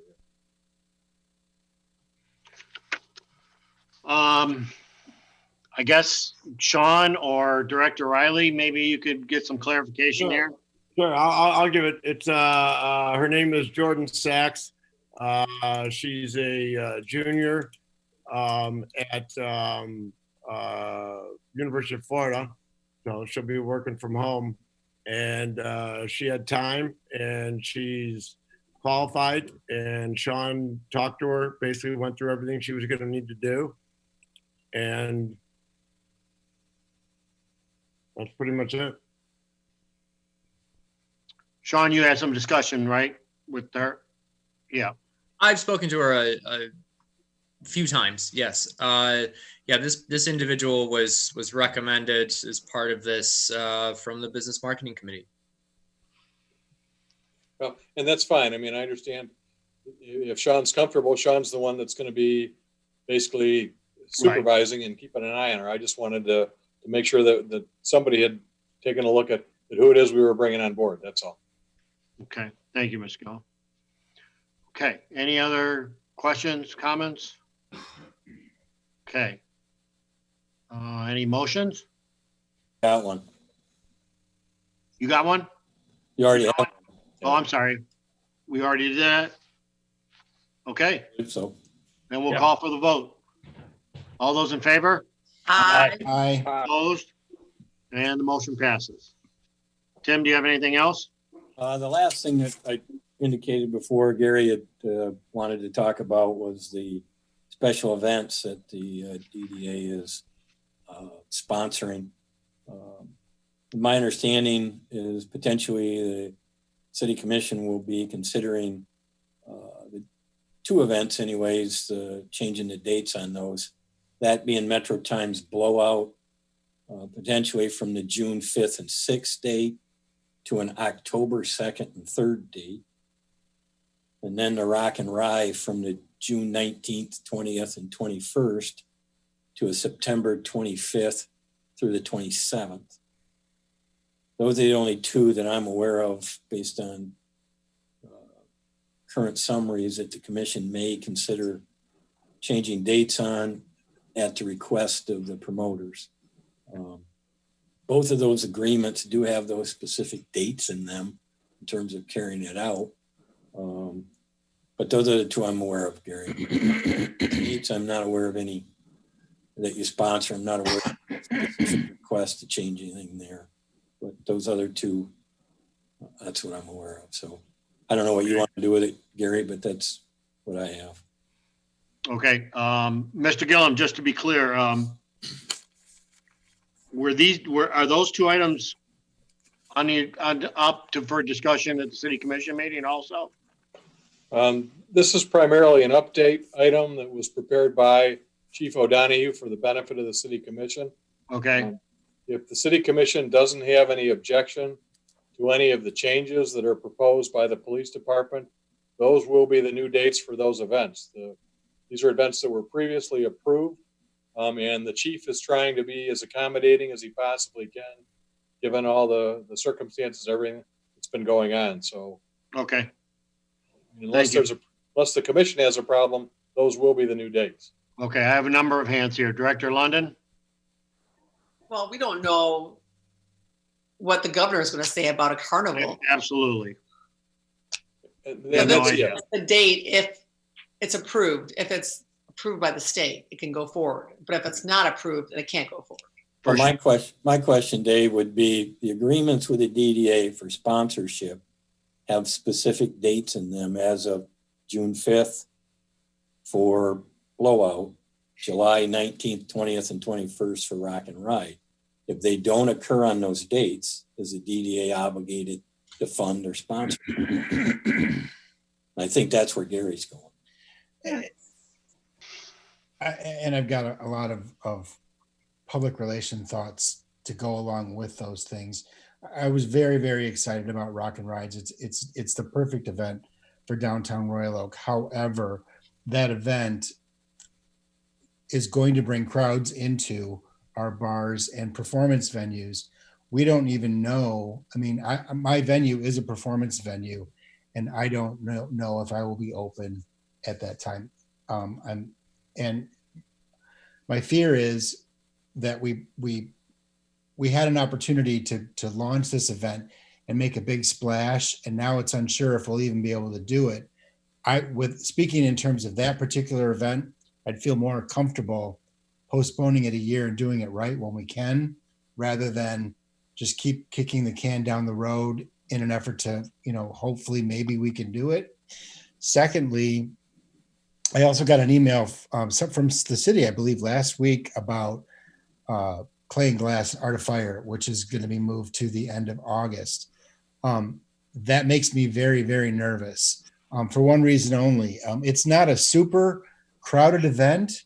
However, with all of the other events in Metro Detroit being canceled, that potentially could be a very crowded event. And it makes me nervous that we're going to do that in our city. As divided as the public is about this pandemic, I think that inviting any negative publicity that we might encounter would be a bad idea.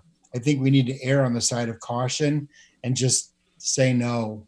If we want to spend our event dollars and reallocate them to helping restaurants expand their patios to make people feel very comfortable in a socially distant outdoor cafe and spend a couple hours down here, that's money well spent, and it will last the entire season.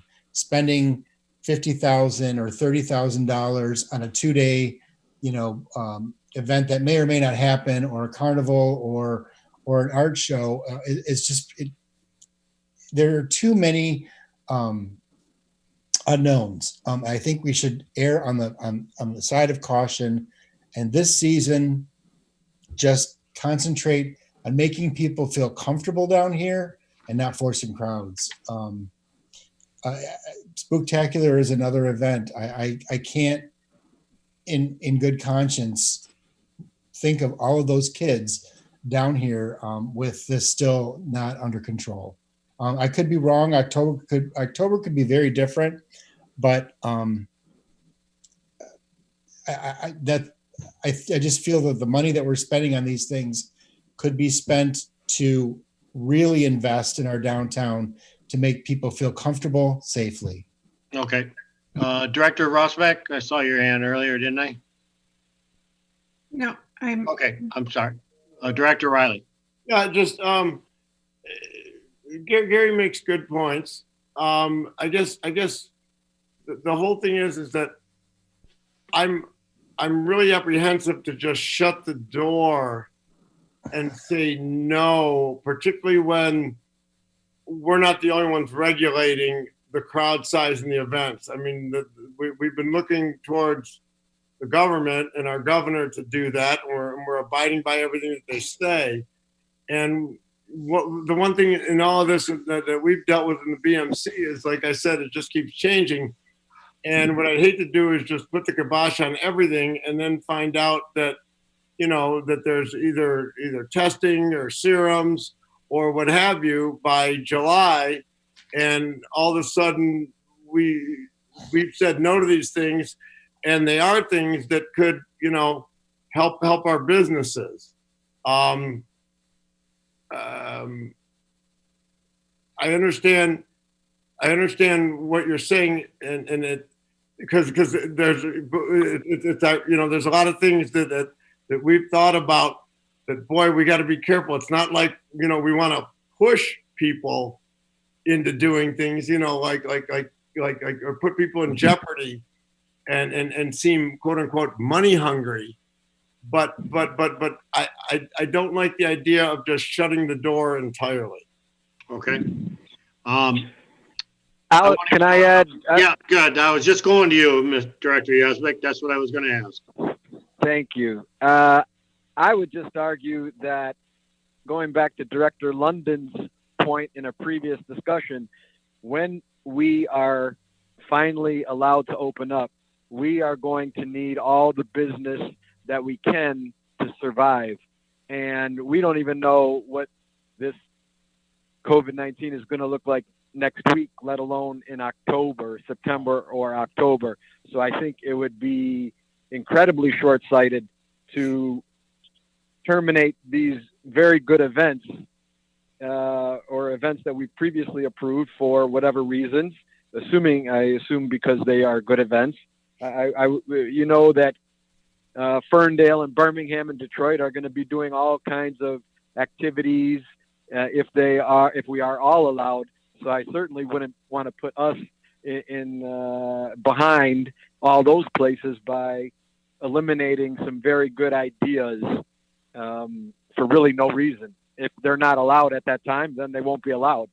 But it makes no sense to terminate those potentially very, very good events and very events that bring a lot of people to the downtown, which is what we've just been discussing for the last 3 hours on how to do that.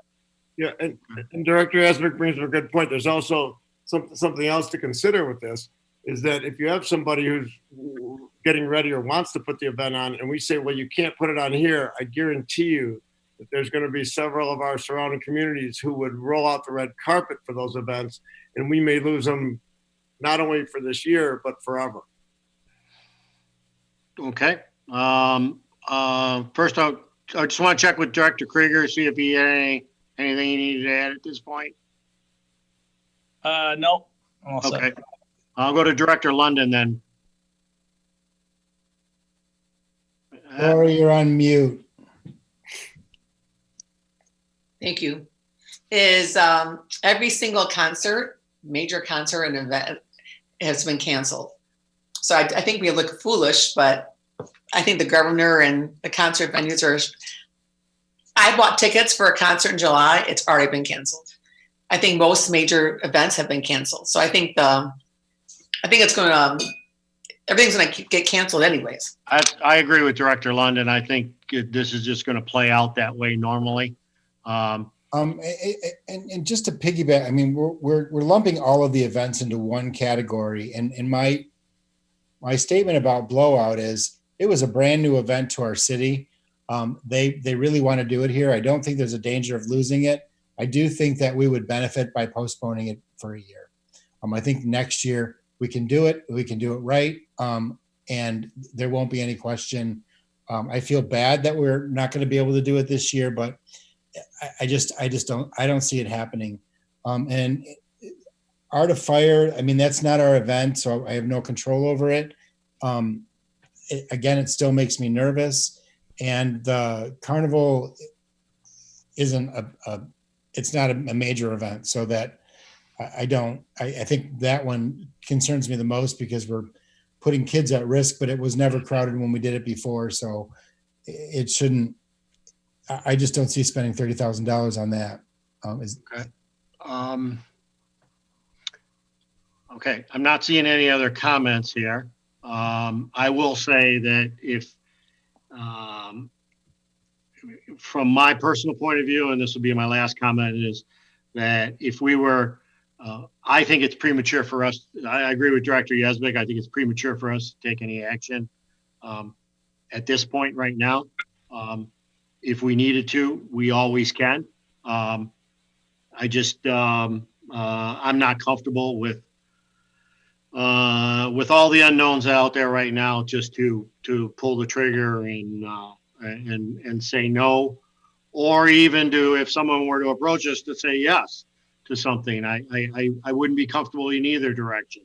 So I wouldn't support closing anything down or making any changes right now. But that being said, Director Gillum. Just, I guess, general advice. I mean, I understand the issues, believe me, and these are the same type of discussions that we've been having on the city level about hundreds of events that are scheduled throughout the city and have been for the whole summer. But if you are considering actually going ahead and terminating or canceling any events where you've already made a monetary commitment, I think there's a very good argument that can be made, depending upon the agreement, that you're not going to be obligated to pay. For example, if we've committed money for a blowout on certain dates in June, and it's not going to happen on those dates in June, I don't think you're going to have to pay for it. But my suggestion would be, rather than dealing with these on kind of a hit or miss basis on something that really isn't even on your posted agenda for today, that if you want to formally discuss cancellation or withdrawal from your participation in any of the events, that you put them on a posted agenda in advance and you notify the other party to the contract and have them come in, and let's have some discussion at an open meeting about what the DDA's intentions are. And if your decision at that point in time is to go ahead and terminate the agreement, then feel free to go ahead and do it. Okay, thank you. Director Rossbeck.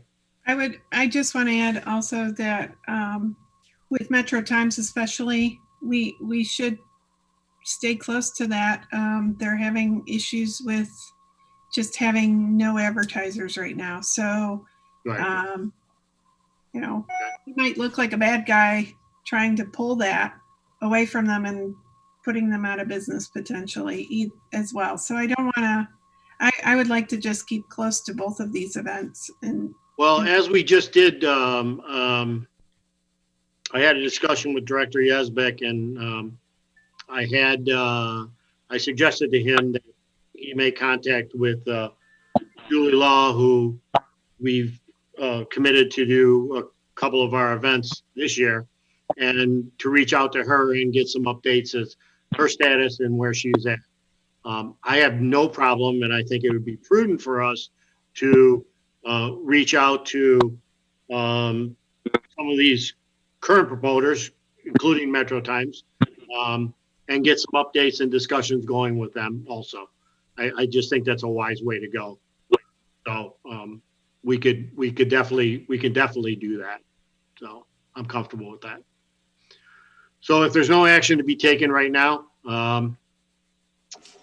is there anything else, Tim, that you wanted to bring? No, I don't have anything else. Okay. And I'll give the board any opportunity if there's any other thing they needed to discuss for today's meeting. If not, I appreciate everybody's time again. These are some tough times, and I really, really like the work that we're doing here.